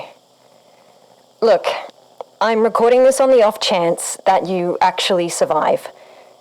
You were badly wounded in the eruption. I tried what I could, but I've never seen anything like it. I'm a neuroscientist, all right? My expertise starts and ends at brains, not bodies. Look, the best I can do right now is to put you in stasis. It might help you heal, but yeah, it's not looking good. I'm sorry, okay? I don't know what to do now. The spy is broken, so we're just stuck on the moon. I guess this is goodbye. For now. Just for now. Take care.